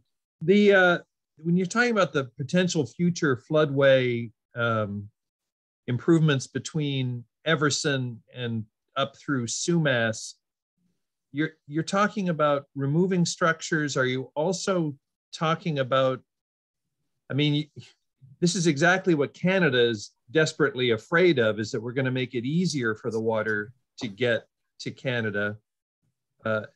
Is there a tie-in plan with our friends north of the border? This is going to be a pretty problematic issue if we don't have a plan and we're perceived as making a highway through Sumas and straight into Abbotsford and into Lake Sumas. Well, clearly we need to do what we need to do. Well, like we've been talking about through this whole meeting, there's going to be a combination of tools that we're going to be needed to solve this problem. There's just way too much water to put anywhere except, it's just a lot of water that Lake Sumas used to receive it all. It doesn't, we haven't built why was there never a levee built at Everson? We've got levees everywhere else. Why was one never built at Everson? That's something I've always wondered. And it could be partially because the river downstream is used to be having that overflow. I don't know. It's something we're going to have to explore, but I don't, we know that if we cut off all the water that goes to Canada, that we're going to have downstream impacts. We've modeled that. We know that it's going to cause more overtopping and deeper, longer duration of I-5, the Guide Meridian. It's going to impact the communities of Ferndale and Lummi and everything in between Everson and downstream. So, I feel like, we're going to have multiple solutions that will get us a little bit closer to a full solution. The Canadians over the years have talked about if we could limit the overflow to what they saw in 1990, that they might be able to handle. So I feel like, that when they went through this 30 years ago and developed the 1999 Lower Nooksack River Comprehensive Flood Plan, they had all these same conversations and explored a lot of different ideas. But in the end, our flood plan says maintain the existing flow split. And that's how we've been managing the river since then. We have been exploring other options. We've done a lot of work in trying to figure out, just like I showed you that these flood peaks for the 2020 flood, they thought it was 37,000 and we were thinking it was really 48. When I walked in the door here 21 years ago, I did that for the 1990 flood. They gauged it again at 37,000. It really was 64,000. So, I can't stress enough how important it is to really understand how much water we're dealing with, because, when we put the hydrograph that the USGS gauge for 1990 in the model, the guy was like, there shouldn't have been any overflow, no damage, because that's just not near enough water. And, we took a hydrograph that looked like this and made it look like that. So, but again, I think it's going to be many, many different solutions that I see. John's got his hand up, so I'm going to pass it to him. Tom makes a great point. Abbotsford has to be part of the equation in this. I know Sumas kind of feels the same way as Abbotsford, that we're sending all the water to them. And they've sustained over $1 billion worth of damage.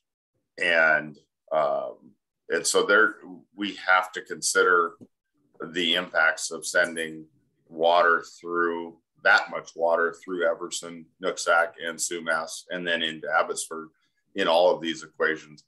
I think that's probably one of the biggest conversations we need to have is this the appropriate location for that much of the Nooksack overflow? Because what we saw was we took the majority of damage through this first flood event, and it wasn't, I don't want to say equitably distributed, because we don't want to, impact other places along the Nooksack. But I think that it should be a focus. And I'm not saying, Paula, you're not focusing on it. I'm saying that to the broader group here, that should be our focus, is looking at where this water needs to go to. Because we look at Everson, Nooksack, and Sumas as being these small cities. And I think historically it was the lower impact for Whatcom County. And that's why it was the overflow, because less people lived here. But Abbotsford's grown. Abbotsford has 160 some thousand people. It's a bigger city than Bellingham, and we're sending our water there. And so as this becomes more of an international issue, I think it's going to change the scope of our focus and our conversations. So like I said, Tom makes a great point. We'll see how that develops, but just want to let everybody know that is something that we will be looking at. Thanks, John. John, you make a good point. And one thing that needs to be kept in mind is you're not going to argue against the lay of the land. Sumas Prairie, Sumas Lake, Sumas is a lot lower than Everson, than where the river comes through there. Now, that's not saying that we don't want to work really hard to mitigate and lessen the damages and lessen the ability for water to go that direction. But to say we're sending water where the elevation is lower is not really a true statement. Water goes downhill. There's not a whole lot we can do about it when it comes at that magnitude. So we're gonna try as hard as we can to keep it from going that way, but it's gonna go where it's gonna go. I agree with you, Jeff. And I think the biggest thing to look at is the dollar amount of damage to the communities that are affected through that. So when you look at Everson, Nooksack, Sumas, and then maybe we've got 35 to $50 million in damages in those communities. But then you pull in Abbotsford, we've got $1 billion or more in the agricultural industry. What my focus is that if there's that much loss, there's that much incentive to come up with more positive solutions to this. So using Abbotsford and Canada as a partner in this to come up with responsible solutions it could bring additional funding to our region. And that's more of the, I guess my focus is that we need to bring them to the table and think about the impacts to their agricultural industry as well. Not wanting to impact your farm or Ben's, because I really don't want you too pissed off at me. But we need to look at how do we fund some of these solutions as well. And some of that could be coming through international, through Canada. So it has to be part of our thought process as we move forward. So, all right, thanks, John. I think we're on the same page. Oh yeah, for sure. It does go downhill. It looks like Ben Ellenboss would like to speak next. Yeah, John, you're right. If the water doesn't go through Everson and Nooksack over to Sumas and into Canada, it probably is going to go to mine and Jeff's farm. And I guess I don't want to speak for Jeff, but I don't mind having more water come my way if we can get it out of there, But I think the problem that I have with the water when it comes is that we're not maintaining the drainage to get it out of there once it's there. So, I'm to a point where I can't even get a crop in because the flood waters never go away. And maybe that's by design, but it kind of defeats the purpose of,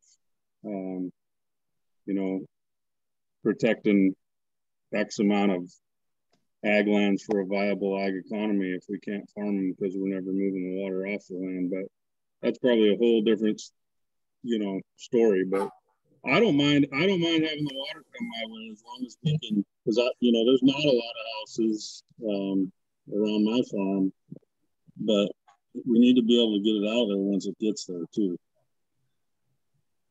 It looks like Tony raised his hand to speak, and then Tom Brewster would go after Tony.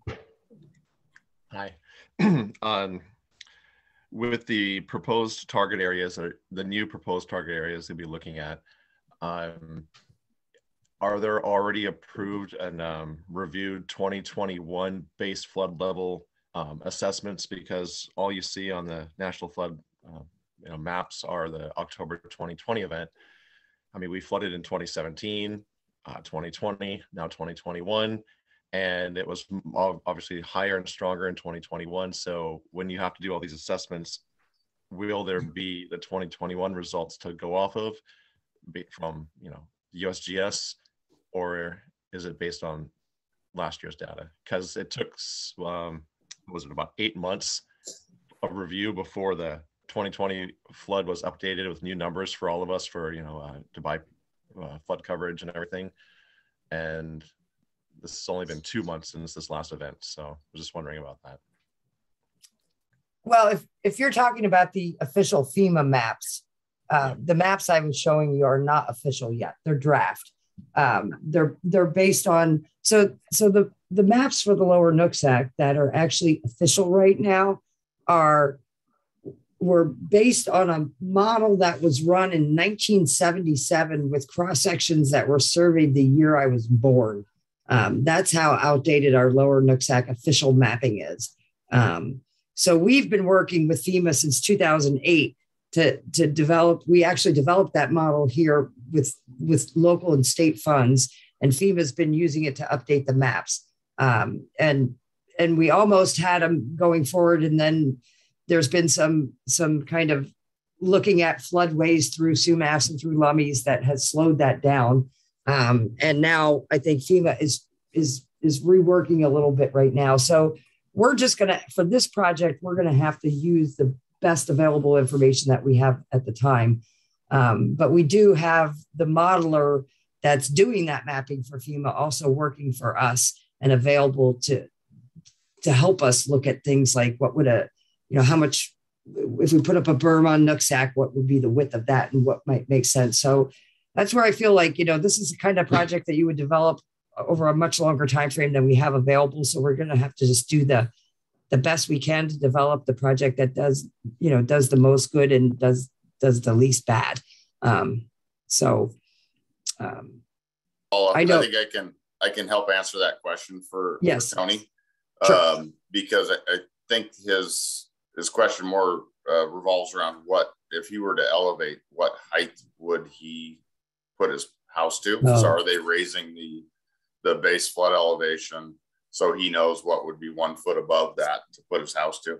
And we sent survey crews out through Everson, Nooksack, and Sumas to measure high water marks through that first event, so that it gave us an understanding of how that compared to the base flood elevation that FEMA has.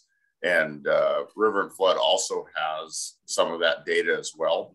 And so I haven't seen a topographical map yet of that, but we did that a couple weeks after the flood when we still had that ability to market for that very reason, was how accurate is our mapping and that topo data for individual locations. So I think we hit maybe 40 or so locations in Everson to give us kind of a snapshot. And your Main Street was a main focus. So hopefully, if you're not a buyout and you're an elevation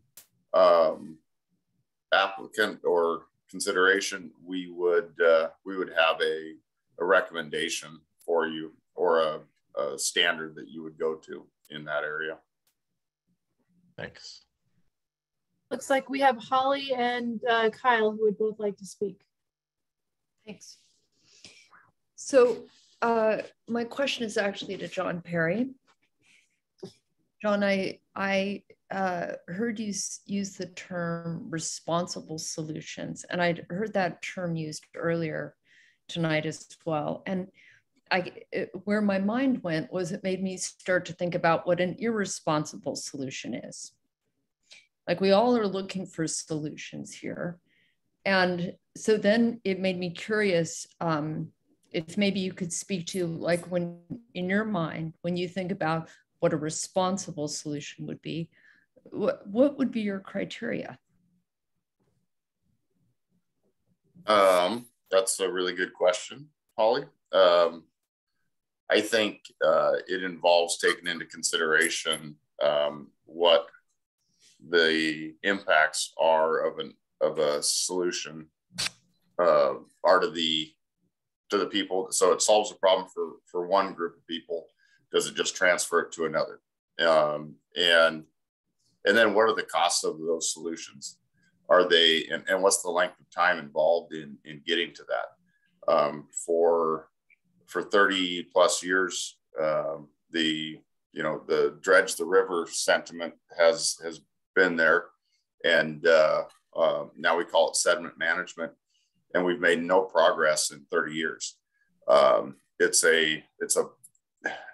a viable option, and it needs to be part of the equation, because if we can add 5 to 10% capacity in the river, then we need to do that, because that means that we don't have to try to find land that's of scarcity. It's farmland, it's housing for people, and housing is of a shortage. And so we're talking about removing housing out of Whatcom County through these buyout programs when we're already at a housing shortage. So if we can add some capacity in the river, we need to do that. We need to work with the tribes. We need to, there's responsible solutions in that it works for everybody. And we have to take into consideration the dollar amounts that are involved when these losses happen. When we have a flood of this magnitude, and it causes hundreds of millions to billions of dollars worth of damage, we've got to think seriously about how do we want to spend our dollars? Do we want to spend it on solving the problem up front or paying for it on the back end?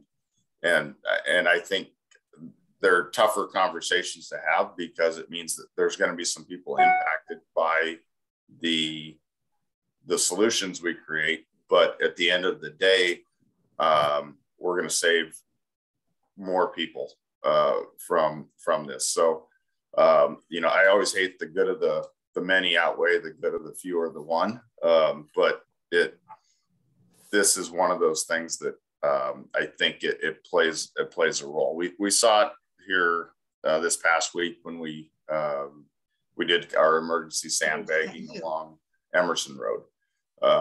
The preliminary studies that were done by NHC and Whatcom County showed that it would create a decrease of about a foot on Main Street of flows in a 30 to 40,000 CFS event, something similar to like the 2020 flood or the second flood in 2021. And that was worth it because we had homes rebuilding in Nooksack and Sumas that would have saw water back in some of the repaired areas. The risk was that several homes that were in that area might be there might be a higher risk of flooding, and it was unknown what that impact would be, and we were prepared if that flood event happened yesterday that we would be there to do what we could to kind of change how we'd position those sandbags. But again, if you can save 700 at the risk of 3 or 4, that's a risk worth taking. And I think we do that every day. So I think that when I say responsible, I think that's what we're looking at. We've got to look at the broader scope. So nothing simple, but hopefully that answers your question. Yeah, thanks. That was really helpful to hear your thinking behind it. I appreciate it. Yeah. We have Kyle and then Ron next.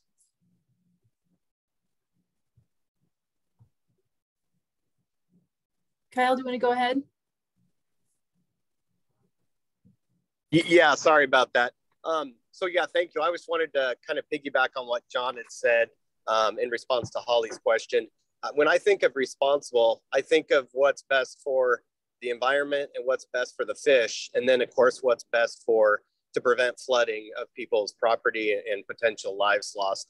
And so just briefly, I wanted to say, this last flood, and the big one in November, we had, it totally blew out the fish habitat. And, we had fish all over the place that they really shouldn't have been. And so, I think of responsibility as let's do what's best for the fish too. They need to have a habitat in their natural habitat and not be out in some farmer's field or on Main Street in Sumas. And then also as a follow-up to that is what's best for the environment too. When we're talking about sediment removal on the Nooksack or in the waterways we have, we're talking about not people picture in their minds, big excavators digging in the water. We're talking about being responsible and just removing some of the sediment, on the river or the gravel bars, that we're not talking about going into the water where you're going to have a negative impact on the environment or the fish habitat. And so I think it's important we use, the right terms as we look for solutions. And I think being responsible is looking at those two things as well as you can do the right thing the wrong way. And we want to take that into consideration. And I think that's important for everybody to be thinking about is we all have different versions. When you hear dredging the river, we all have these different perspectives in our mind. And I think part of this is we need to get people on the same page to say that this can be done responsibly and it's for the benefit of everybody, not just the people, not just the homeowners, the businesses, the agricultural lands. I mean, you name it. We got to look at the big picture. And I really feel that there's some solutions, removing that gravel from the river on the side of the banks isn't the only solution, but we got to be responsible in how we approach this. And I think that's how we're going to get buy-in from all the different agencies that need to sign off on it. So I think that's that's the main priorities. So that's all I had. Thank you. Ron, you're next.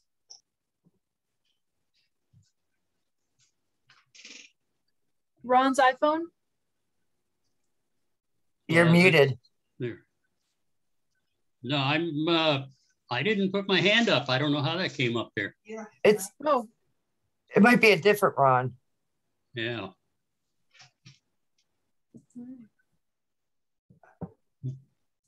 Okay, it's gone. It's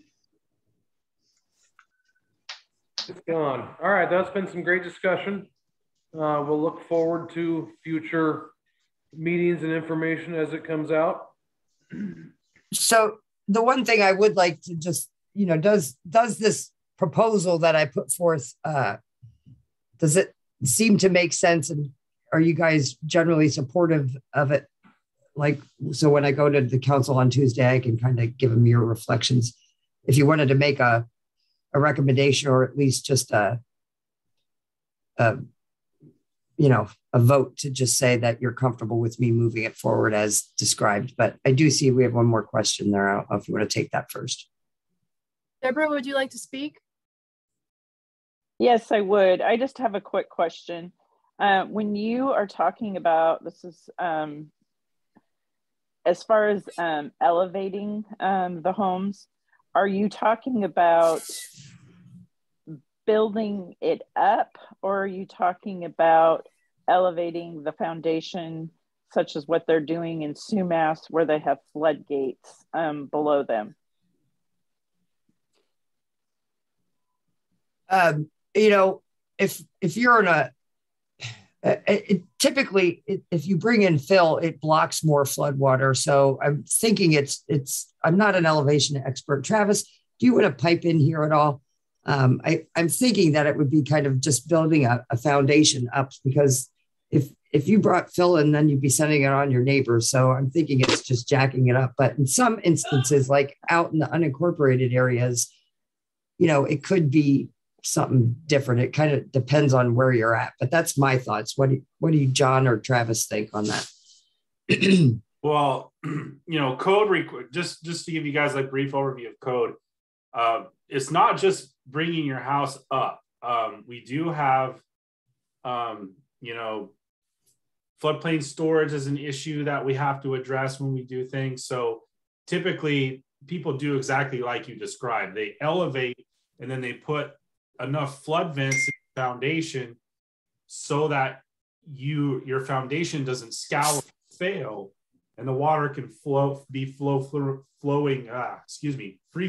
through it during a flood event. So yeah, that's typically another way you can do it. Like, if you look at like in the South and whatnot on the coast, you'll see, houses jacked up on pillars.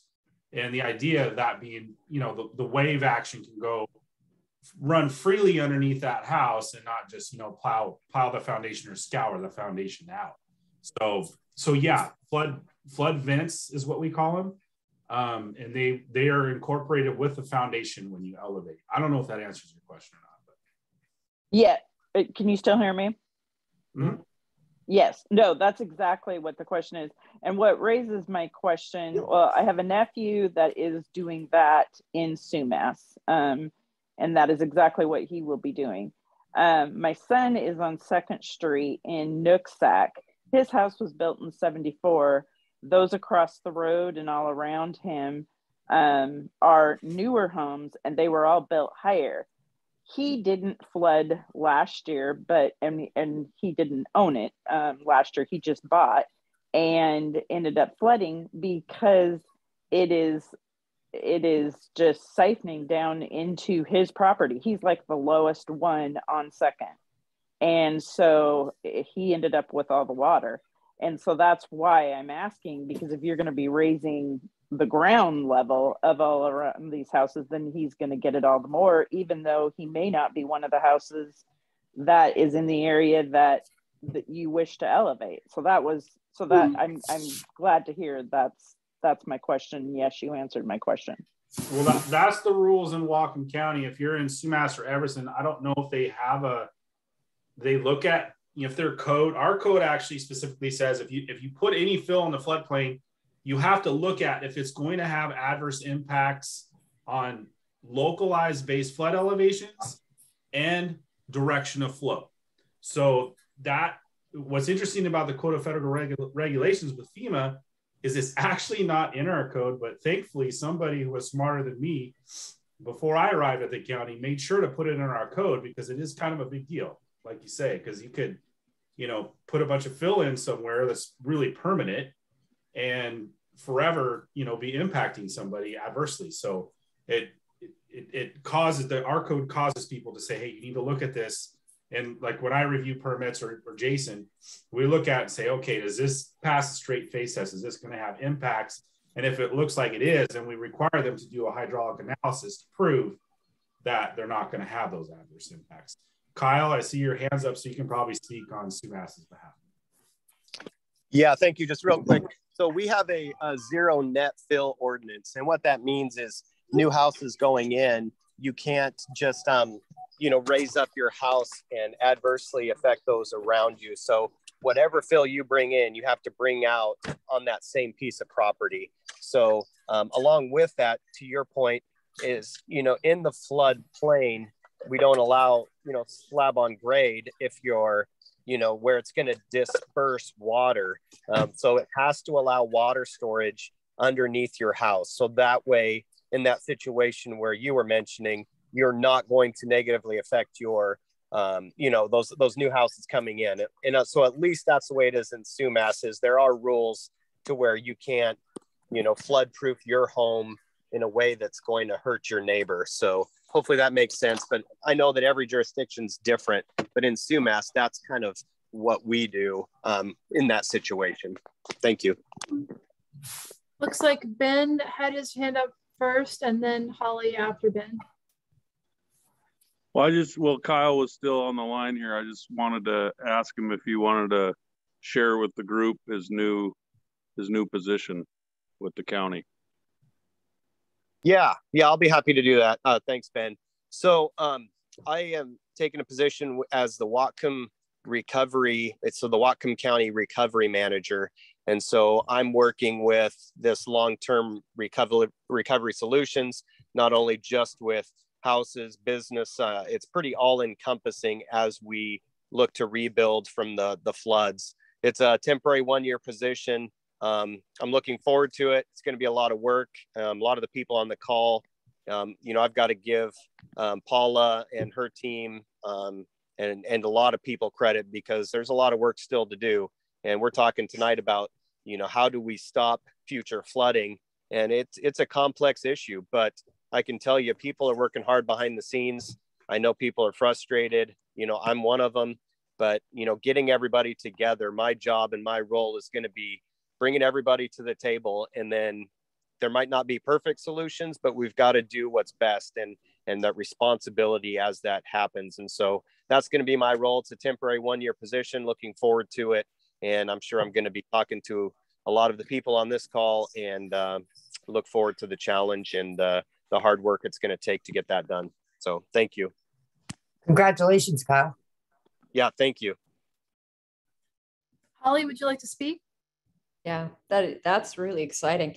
Yeah, I wanted to follow up. I agree with Jeff, our esteemed chair. Great discussion. And I was just wondering, what is the motion that we are considering now? Paula, you had started there, and I was trying to capture or get a sense of where we were going there. But I mean, at a minimum, I'd like to just get feedback that you guys generally agree with the proposed approach. You see that the target areas appear to make sense, and that you're comfortable with me moving this forward to the council as I've kind of laid it out here. If you wanted to make a more formal recommendation to that, and that's fine too. I mean, the council listens to you whether it's formal or not.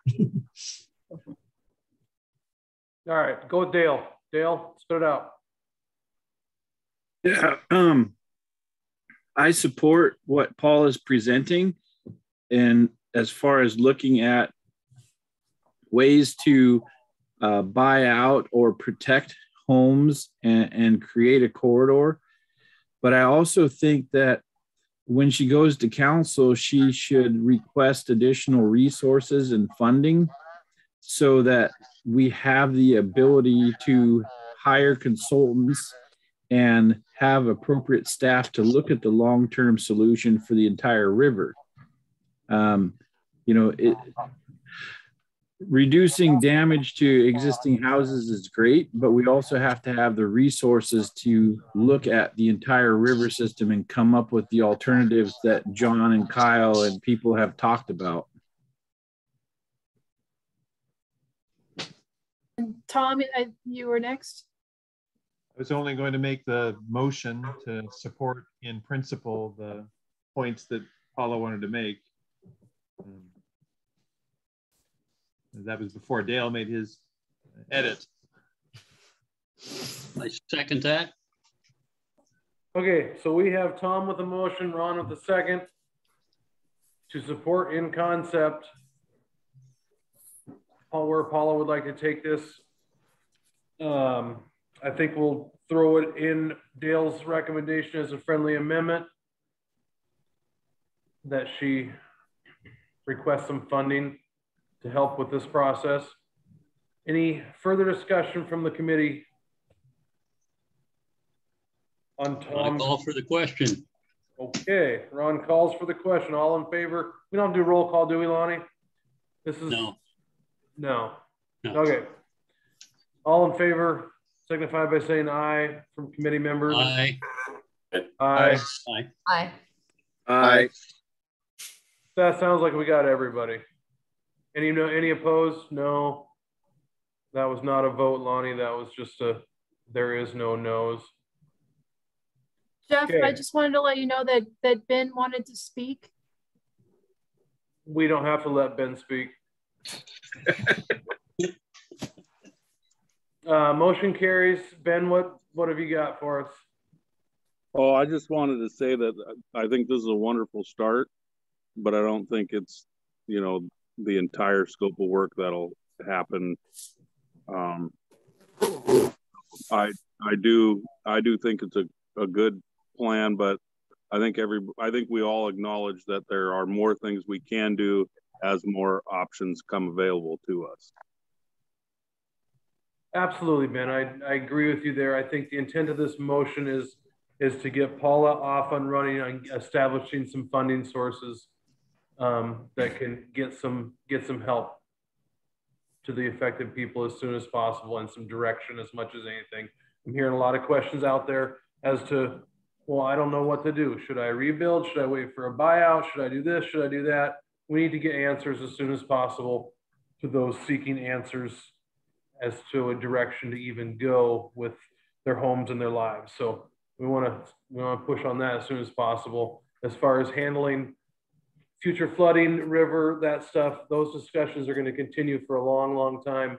Hopefully sooner than later, we will come up with some big moves, some bold moves that will say, hey, we're doing something, we're trying, we're gonna make this step as a preventative measure to keep Everson or keep river or keep water from coming out at the Everson overflow and keep it from going that direction, keeping it from going north towards Sumas. I think Tony's hand was up first. Go ahead, Tony. Hi, I just got a couple things. Will there be another dump site for anyone else that still is recovering or having to clean up again? That would be kind of free or waived. Is there any of that opening up? I'll need some more eventually later, but that's just from my side of it. And then the second part regarding requesting or resources or help on helping expedite getting grants, getting what's the next process? How do you manage, what other river management can be done in our area? I mean, has anybody from Snohomish or Skagit or Chehalis areas in Washington, I mean, have you reached out, Paula, or anyone else for what they've been doing or how they've been successfully managing? Well, I'm not saying successfully, but they've had to manage floods. They probably have had active acquired grant writers. So have you gotten? Yeah, I'll answer the second part, and then I think Mayor Perry can probably answer the dumpster question, but I have spoken to a guy who used to work for Whatcom County who now works for Snohomish County. And he sent me some of the materials.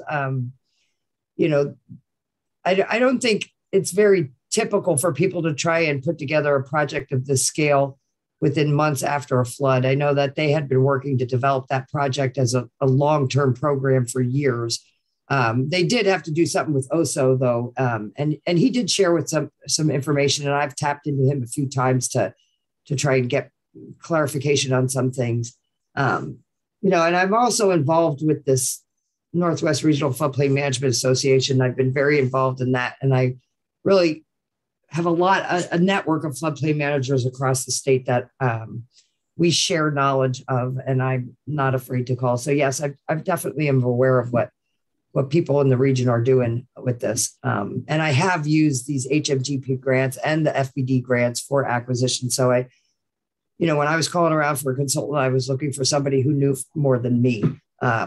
And I found one. So now I have to make it official. So, and John, do you want to talk to the dumpster? Kyle can probably weigh in more on it, but from what I understand, that yesterday was the last day they were going to be taking garbage at, I call it RDC or Recomp, which I think it was Recomp was the one, Republic is what they call it. And I think the rationale was that they didn't think there'd be any further reimbursement since the emergency authorization ended sometime towards the end of December. But I can let Kyle speak to that if you would like to. But I don't think there's going to be a further dump site that's free to the public. Yeah, I'll jump in, John. No, that's correct. The concern was with exactly, you nailed it, the FEMA reimbursement. So that the free dump site is done from my understanding. Ron, would you like to speak? You're muted. Okay, is that better? Yes, we can hear you now. Oh, okay. I was the one that had my hand up earlier, and I didn't know how to do this. I was just wondering, you know, the floor of the river, Red Brown kind of spoke to the fact that there was about 20 feet of gravel material that should come out of the floor of the river, or could come out, that it's that high up, 20 feet. I'm wondering how much room there is for water right now from where it is now to the top of the dike. Is there 18 feet of water comes through there? Does anybody know? Like say at Nugent's Corner. Well, what I can speak to is we did do an evaluation of the change in the average bed elevation throughout the river between the period of 2006 and 2015. And, you know, we have a map that kind of summarizes all, but in a nutshell, what we were seeing is that in that period between 06 and 15, that you know, if you had just like envision the river as a rectangular cross section, there was a net aggregation upstream of Everson in the range of 2 to 3 feet for that time period. Now, this new flight we're going to get for 2022 will let us know, has any of that material kind of moved out or is more moved in? And that would be between 2015 and 2022. But I'm not familiar with what you're talking about with Rudd with 18 feet of depth. But, you know, we know that the river bed itself can scour from 10 to 25 feet at a cross section during a flood and then fill it back in, you know, the next week. So, yeah. So I guess that's my only thing is along with, you know, whatever you guys are thinking could be done, should be done. That is one thing that we could do easily starting tomorrow. But I don't know what hoops everybody's got to jump through to get material off the river, but that would be something to do like ASAP.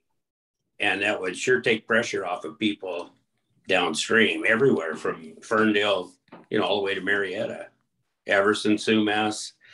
So the more material you can get out of there, the sooner the better, the more room you have. I heard a lot of talking the whole night about maybe making some dikes back a little ways, some berm dikes or something to hold water in after it comes over the bank.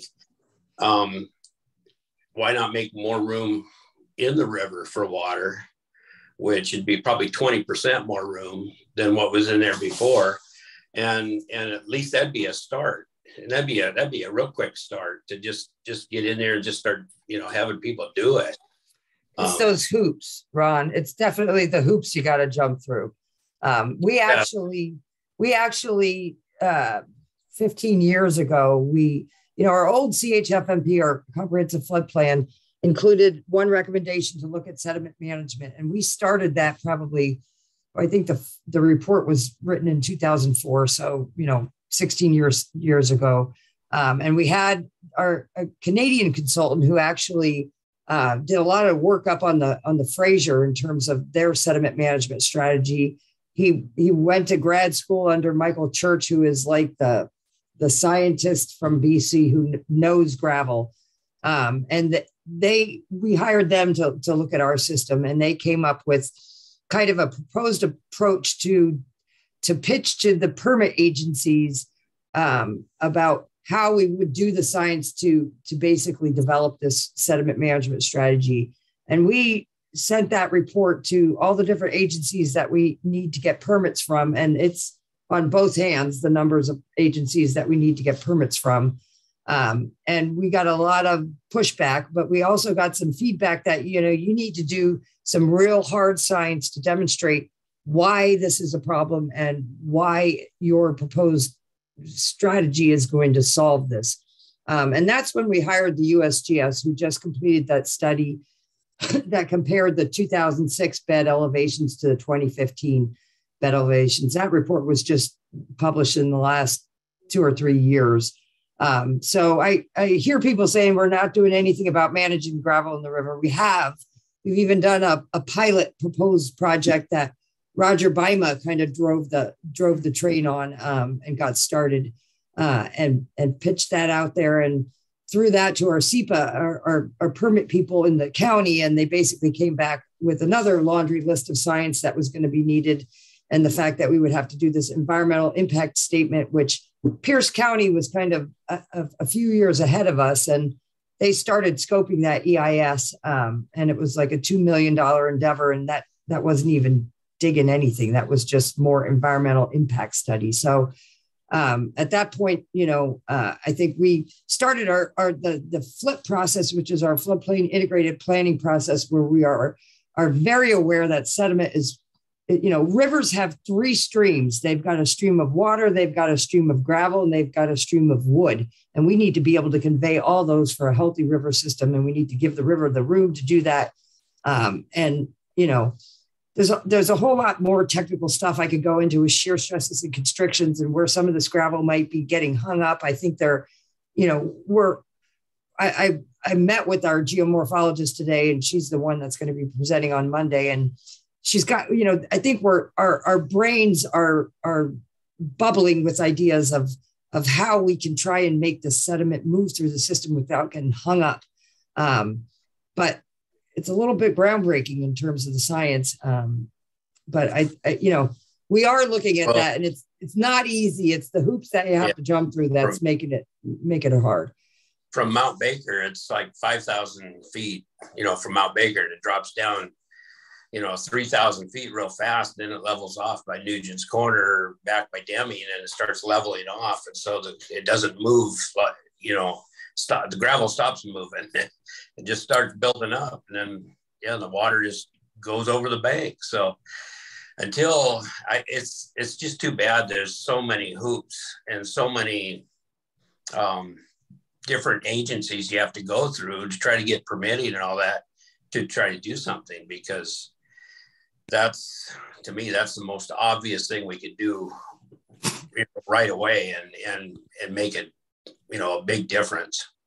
But Ron, I thank you for your comments. Well, there's a lot of people in this community that agree with you fully and understand where you're coming from. We've been pushed on this topic for a long time. Paula mentioned the pilot projects that were proposed a long time ago. Those actually made it through the state legislature, made it to the governor's desk as the possibility of 3 basins in the state doing a pilot project, and the governor vetoed it. So along with the hoops and the red tape that we've got to deal with, it's going to take some political will to make it a tool that we can use in the toolbox for river management. But as of right now, it's a hard one to get through. And is there anything that we can do to help you guys to go, to meet with anybody in Olympia or anything, or is that just wasting time, or what? Or that's a tough one. Let us get through this next study that's coming out with the USGS, and when that shows some positive results as far as aggradation in the river, we'll be able to have some better evidence on what's going on, and then we can put the political pressure on where it needs to happen to getting this to go the right direction. Okay. Yeah. Okay. Thanks. You bet. Thanks, Ron. Yeah. Tom, did you still have something? That's a no. Ben, you've had your hand up for a little while. Yeah, I was just going to speak to 2 things. One was, hey, Kyle, I approve budgets, and then after I approve them, I don't always know what happens to them. But didn't we approve about $400,000 to take care of garbage or debris? Is that exhausted? The $400,000 from the county? Yeah, I'm not sure, Ben, to be honest. I'd have to look. I haven't. A lot of the cities are bringing in separate, separate bills, and so I don't know the answer to that. I can find out, but I don't know it. Okay. Well, maybe I'll see where we're at on that budget amount too, and see what we can do if we still need, if there's more need, if we can address it. And then, speaking of Ron's comments, Paula and everybody works within the bounds that she's given. And, a lot of this comes down to relationships and politics. I mean, politics come down to relationships and everyone involved seeing something that they need from the situation to get to the same conclusion. And I'll just say, from the relationships that I've been working on lately, I'm more hopeful today than I was, last week or the week before, that we'll be able to have more tools in our toolbox moving forward. So I think that a lot of the conversations that need to be had are being had in order to have everyone realize the benefits that they're looking for in managing the river. Thank you, Ben. All right, I think it's time we move forward. We got a couple more business items to take care of before we wrap.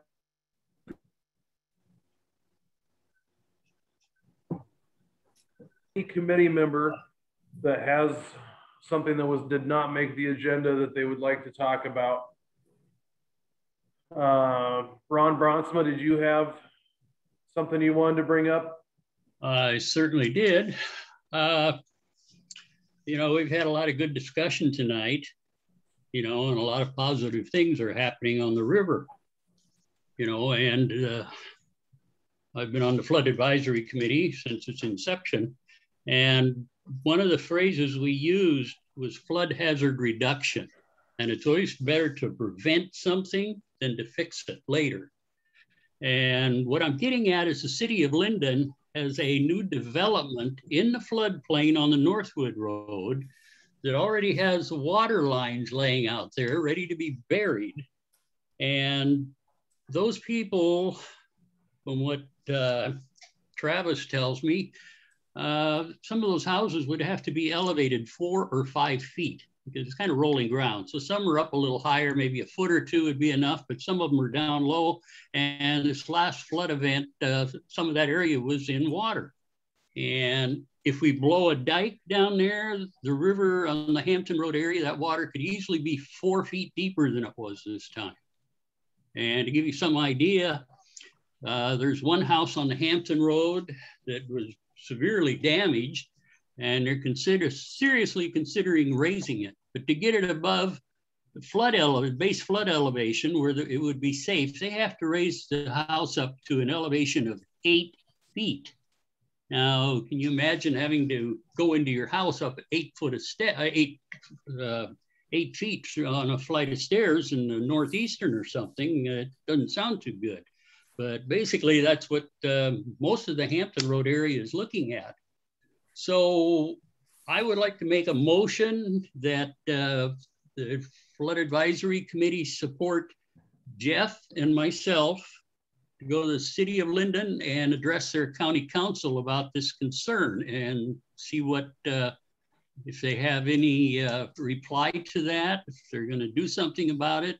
I hate to see somebody just for monetary gain, which the developer certainly will have, cause a lot of harm to a lot of homeowners someday when we get another big flood.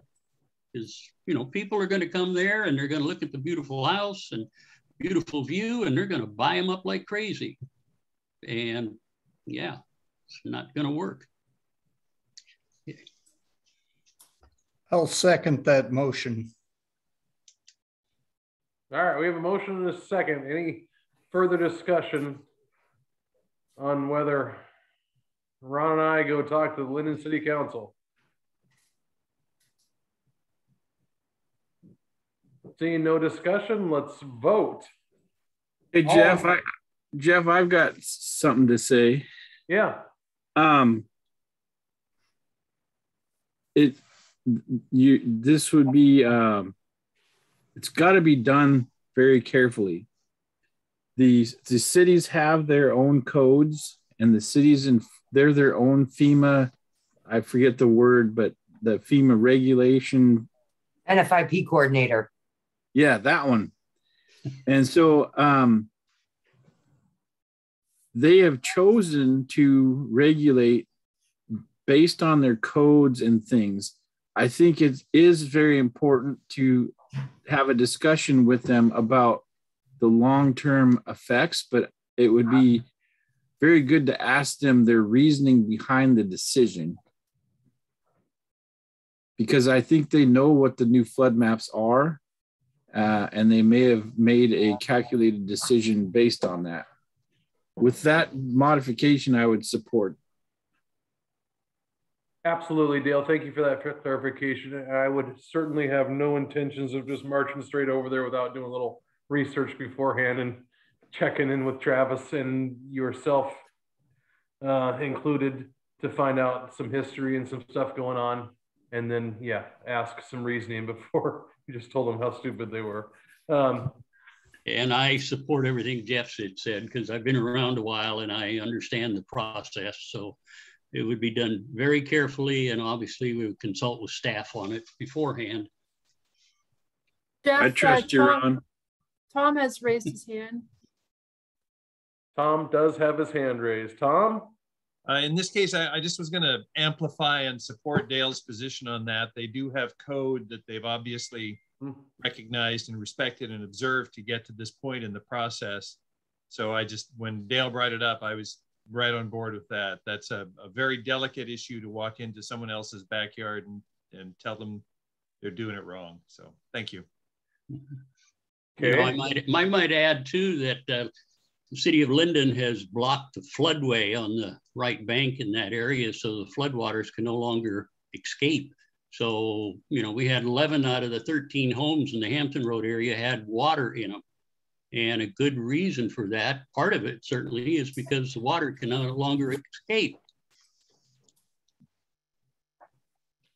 And John Perry has also raised his hand. Yeah, just wanted to say that, you know, a couple points. One, building in the floodplain has has been how some of these cities have grown over the years. That's almost all the land that we've had. You know, a majority of Everson has been in the floodplain. Sumas has been in the floodplain. Some of Nooksack's building was outside of the floodplain, but with the new mapping is inside of the floodplain. So our floodplain and floodways have changed over the years. And we've tried to be respectful of property owners' rights and not, you know, shut down building in the floodplain, but try to do it responsibly. But what is responsible building keeps changing. You know, I've been building in Everson since 1997, I believe, and the rules have changed substantially in those I don't know, 25 years or so, and they'll continue to change. Decisions made by councils and by developers buying property are based on what the current codes are. And then when we have these events like what we saw here in November, all of our perspectives change. Mine have changed as a builder and as a mayor on what building in the floodplain looks like based on what I saw November 15th. So I think we have to be aware of that. And like, as Dale said, you know, we follow our codes, and if the codes need to change, then we need to look at that. But that's the avenue that we take to address these concerns. Looks like Holly would like to speak now. Yeah, I just, you know, honestly, I think more conversation and information is always a good thing, but I'm having a little bit of trouble tracking. Like, I don't really understand the implications. So if anything, I guess I just would need to abstain. It's just late at night, and I'm not really sure I understand the implications. So, I mean, I think you guys have your stuff together. I don't really know what we're voting on very well. So I would probably just abstain. Okay, thank you, Holly. I'm asking myself these same questions too. You will easily talk me out of even supporting this motion going forward at this point in time, because it sounds like these towns and these cities and the people in charge have things under control, and they've been consulting with the county staff already. So that being said, Ron, I believe you had your hand up before Dale, then Dale, you're up. Yes, just for your information, this area where the proposed development was last night, a little over a quarter mile from that on the Northwood Road, a car drove into floodwater and they had to be rescued. And that was last night. How big was the flood? It was about 2 feet below flood stage, but that's how much water we have out there. And, you know, politics are fine, but I don't care about politics. I care about public safety, people's lives. That's what you've got to think about, not stepping on somebody's toes. If I step on somebody's toes and I'm trying to help somebody, then I don't give a damn. They're wrong. They're putting people's lives at risk. Thank you. Dale? Yeah, Jeff, you know, the more I think about it, I know that the cities go through audits with FEMA. And so they're doing what is legally allowed. I don't support going to their council unless there is a lot of research that's done for us to basically say that they are doing something out of whack. I think that's one of the reasons why, like Paula's talking and John and the other small cities are talking about buyouts, is because there are houses that have been built legally within the existing code that if you were to tell them you can't build here, you'd basically have to, it would be a take of their rights. And so you'd almost have to do a buyout, purchase their development rights to protect them. I fully backed Ron with his concern. I just think this is very delicate to do such a thing. Okay, Ron. Okay, one other thing, you know, the city of Linden has also obviously changed their criteria, because there is a development off the Line Road. It's about 3/4 of a mile west of this proposed development. And that has been built over the last 15 years on the old Coochie farm. And down where it gets near the floodplain, those houses are well above the floodplain. This last flood, there was a lot of water out there, and it wasn't even close to those houses. They obviously restricted development in the floodplain then. So now why are they doing this development where they're putting people at risk? Scott?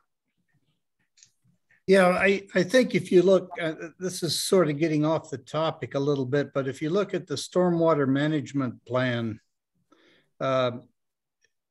and section 3, I think it's 3.2 or something like this, it basically says people can dump as much water as they want into streets and that sort of thing. As long as the lot size is very small, and that's the problem with a lot of these developments.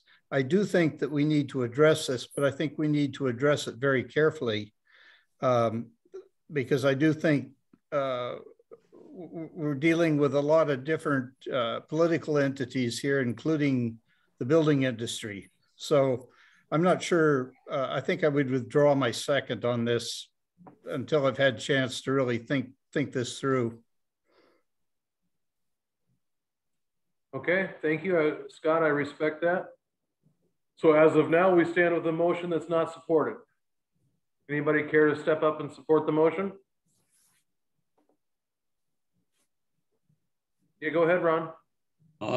Considering all the discussion we've had, I will withdraw my motion.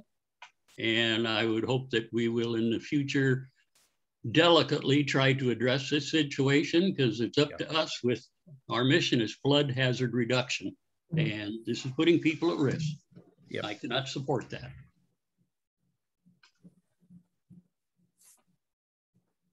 All right, thank you, Ron. I'm right there with you. We'll, Travis will take a double check at this and see if there's anything we can do. I will do a personal drive-by and see the location you're talking about, and we can bring it up in the next meeting and see if once at that point if we want to take further action. Good. I also appreciate Ron's passion and knowledge and looking at those things. I agree. We just need to be careful. Yeah, and I'm willing to look into it. This short or the development that's going in might have came in, years ago. But we just, Ron, just so you know, we do comment on anything the city does. Anytime there's a new UGA, anytime there's a proposal by the city to grow, the county does have an opportunity to comment. So I'll look back at the maps. I don't recall if it was, how deep it actually flooded there, but as we know, after the last big flood, there is water that gets up, and I don't know how far they're going down Northwood Road. So yeah, I just got to do more research on it, but I'll look into it and report back to the group. Okay, guys, I've got a couple questions I needed to ask. Paula, you mentioned the Deming to Sandy Williams gap in Levee, and the homes on the backside of that have been affected. Was there a stopgap that was going to be put in place for that, or is that not possible? Talking about, did Harry Williams text you? What's that? I have talked to Harry Williams. Yes, I've talked to Dyking District 2, wondering what they can do to ensure some safety for those people that took on a lot of water up there. Yeah, well, and that is a long gap through a forested area. So that's not like filling some sandbags and sticking them on Emerson Road for a few months.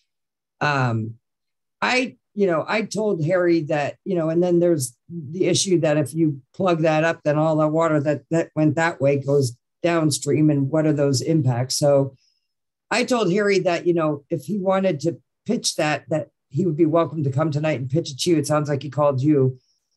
We have no play, you know, I grab another finger and pull in another direction. That's kind of how I feel right now. I have no capacity to look at that. And it's, you know, you guys prioritize our work. Is that more important than all the other things we're working on?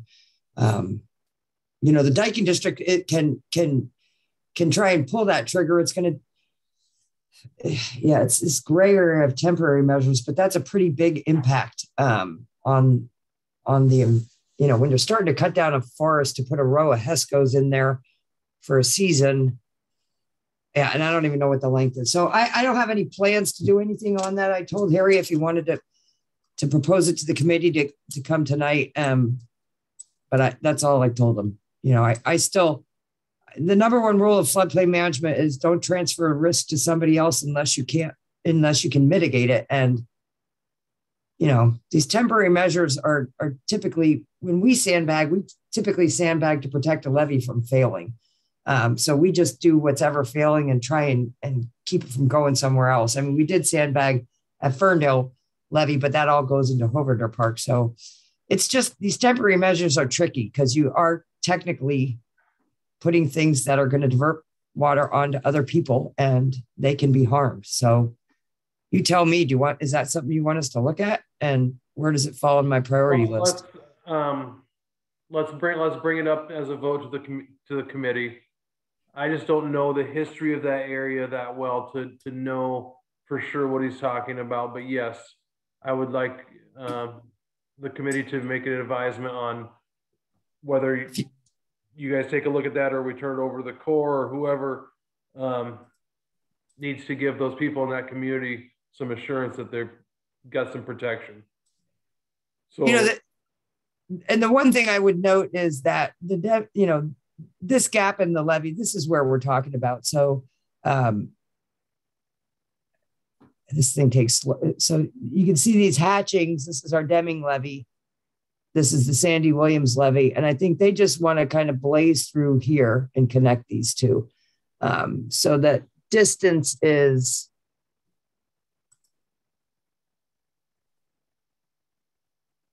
3,800 foot. So over half a mile. And, you know, you'd be going through a forested area. Is that road not raised? That's not a road. This is the Christmas. Okay, I got to get rid of this thing. Change it back to the hand. That's not a road. That's a model brake line. Oh, okay. That this is the model schematic over top of this, but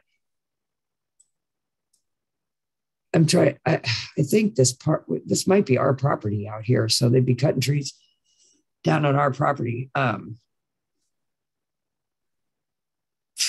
Yeah, I know that this is. I'm just passing it forward. They are very passionate about that area and that the amount of water that went through that area and got in those homes. It sounds like it was a terrible lot of water. Yeah, it was. How many homes are we talking about compared to Everson, Nooksack, and Sumas? Well, not near as many. Clearly, it's this cluster down here. And I don't think all of them were as severely impacted as the ones by Skutnik Road. But what I'm saying is that, you know, I don't think that anything has changed to cause this gap to be triggered. It's just that the volume of this flood and the peak of this flood was so much higher. Right. I think the suspicion in Everson was that, it still is, that there's reduced capacity and we're having overflows at lower flows, or at least lower stages at Cedarville. We'll have to figure the flow stuff out. So anyway, go ahead. Okay. I have a comment. Yes. Sorry. you know, this part of the river is kind of tricky too, because, you know, I don't know if Paula touched on it, but there's a lot of alluvial fan streams that come down here that cause a lot of flooding as well. So it's not just the Nooksack. I know we've gotten many inquiries and many complaints on people that live on Smith Creek, just filling up with gravel and flooding homes like crazy, even when the Nooksack's not flooding. I mean, I went out to Osgood Road today and it's going over Osgood Road, and it should not be. It's out of its channel because it needs to be dredged. So it's not just a Nooksack problem here. If you cut that off, you could be backing up drainage as well. I don't know. It's just something that needs to, you know, be taken into consideration, that we're not just dealing with the Nooksack here. There's a lot of alluvial fan streams that come down here and dissipate energy and impact people as well.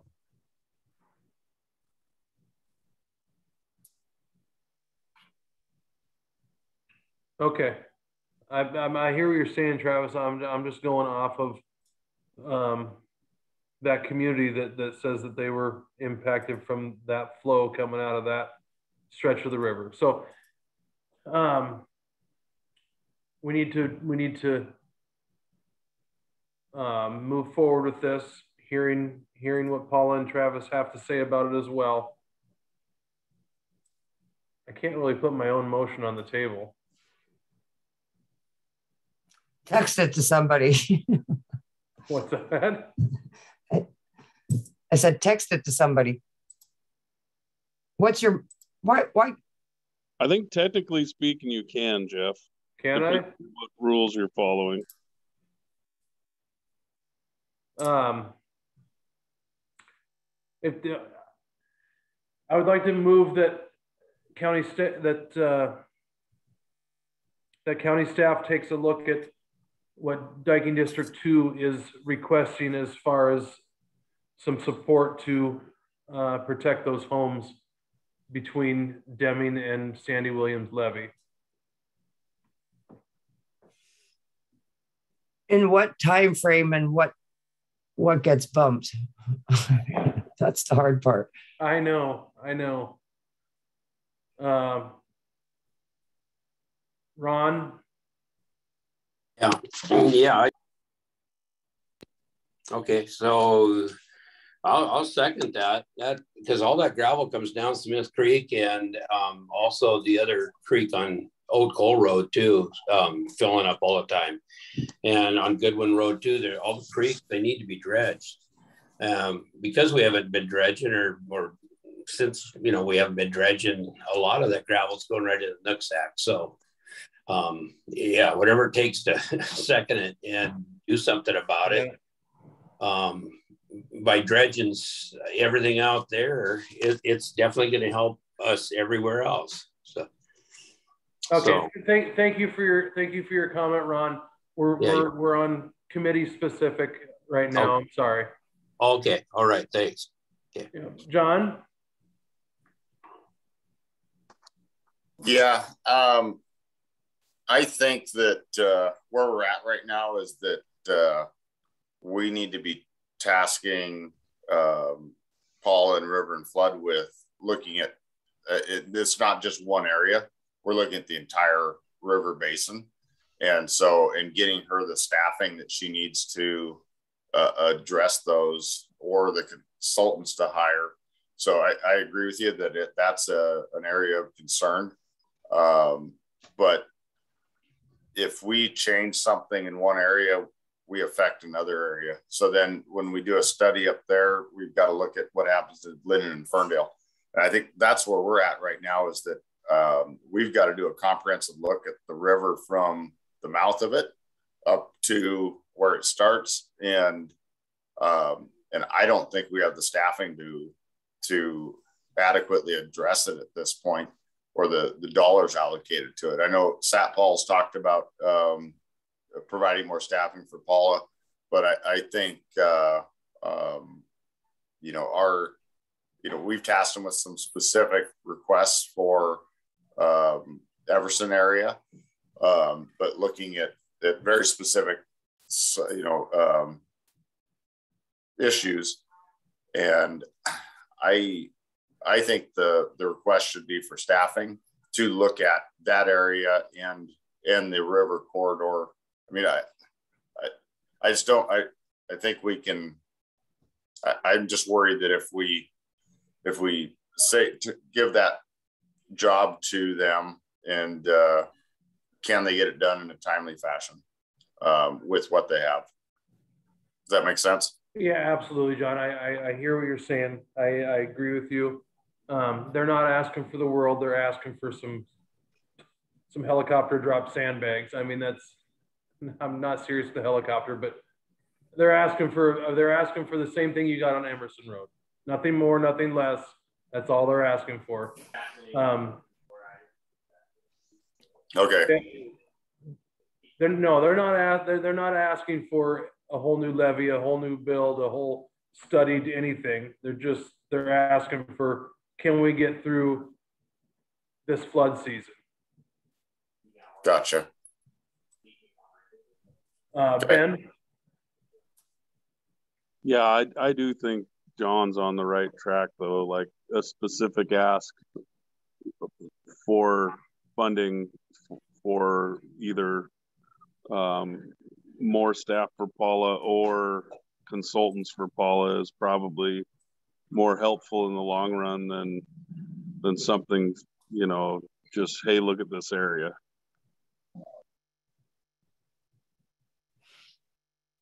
Okay, I hear what you're saying. Maybe I'm not presenting it correctly then, if we're talking about going through the hiring process versus just putting some sandbags like we did on Emerson Road, but that's fine.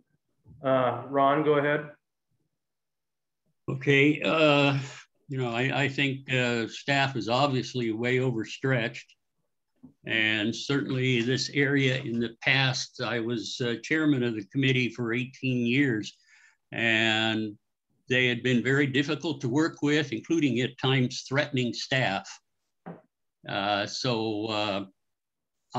know, unless they can come with some documentation, I cannot support this. You know, if it's a legitimate concern and bring more information, yes, but the way it is now and their history, no. All right, I am seeing no support for this, so it's not going anywhere. We can stop discussion. Let's move on. I think we're done. John, did you have something you wanted to add? Yeah, just for clarification, to get to the point where we could sandbag Emerson Road, it took almost a month and a half, about 5 meetings, and the consultants about 3 weeks to get to the point where we could process that wasn't going to be, that it was going to do something positive and not have a severely negative effect to other areas. So it might seem simple, but we started that back in like right around December 1st. So it was a month and a half in the making. So just to, so if they started it now, we'd be in March before I would assume we could, you know, if resources were dedicated to it. Right. All right. I get it, John. I get it, John. It's a broke diking district up there and they need some support. So yeah, I understand as well. Okay. I'm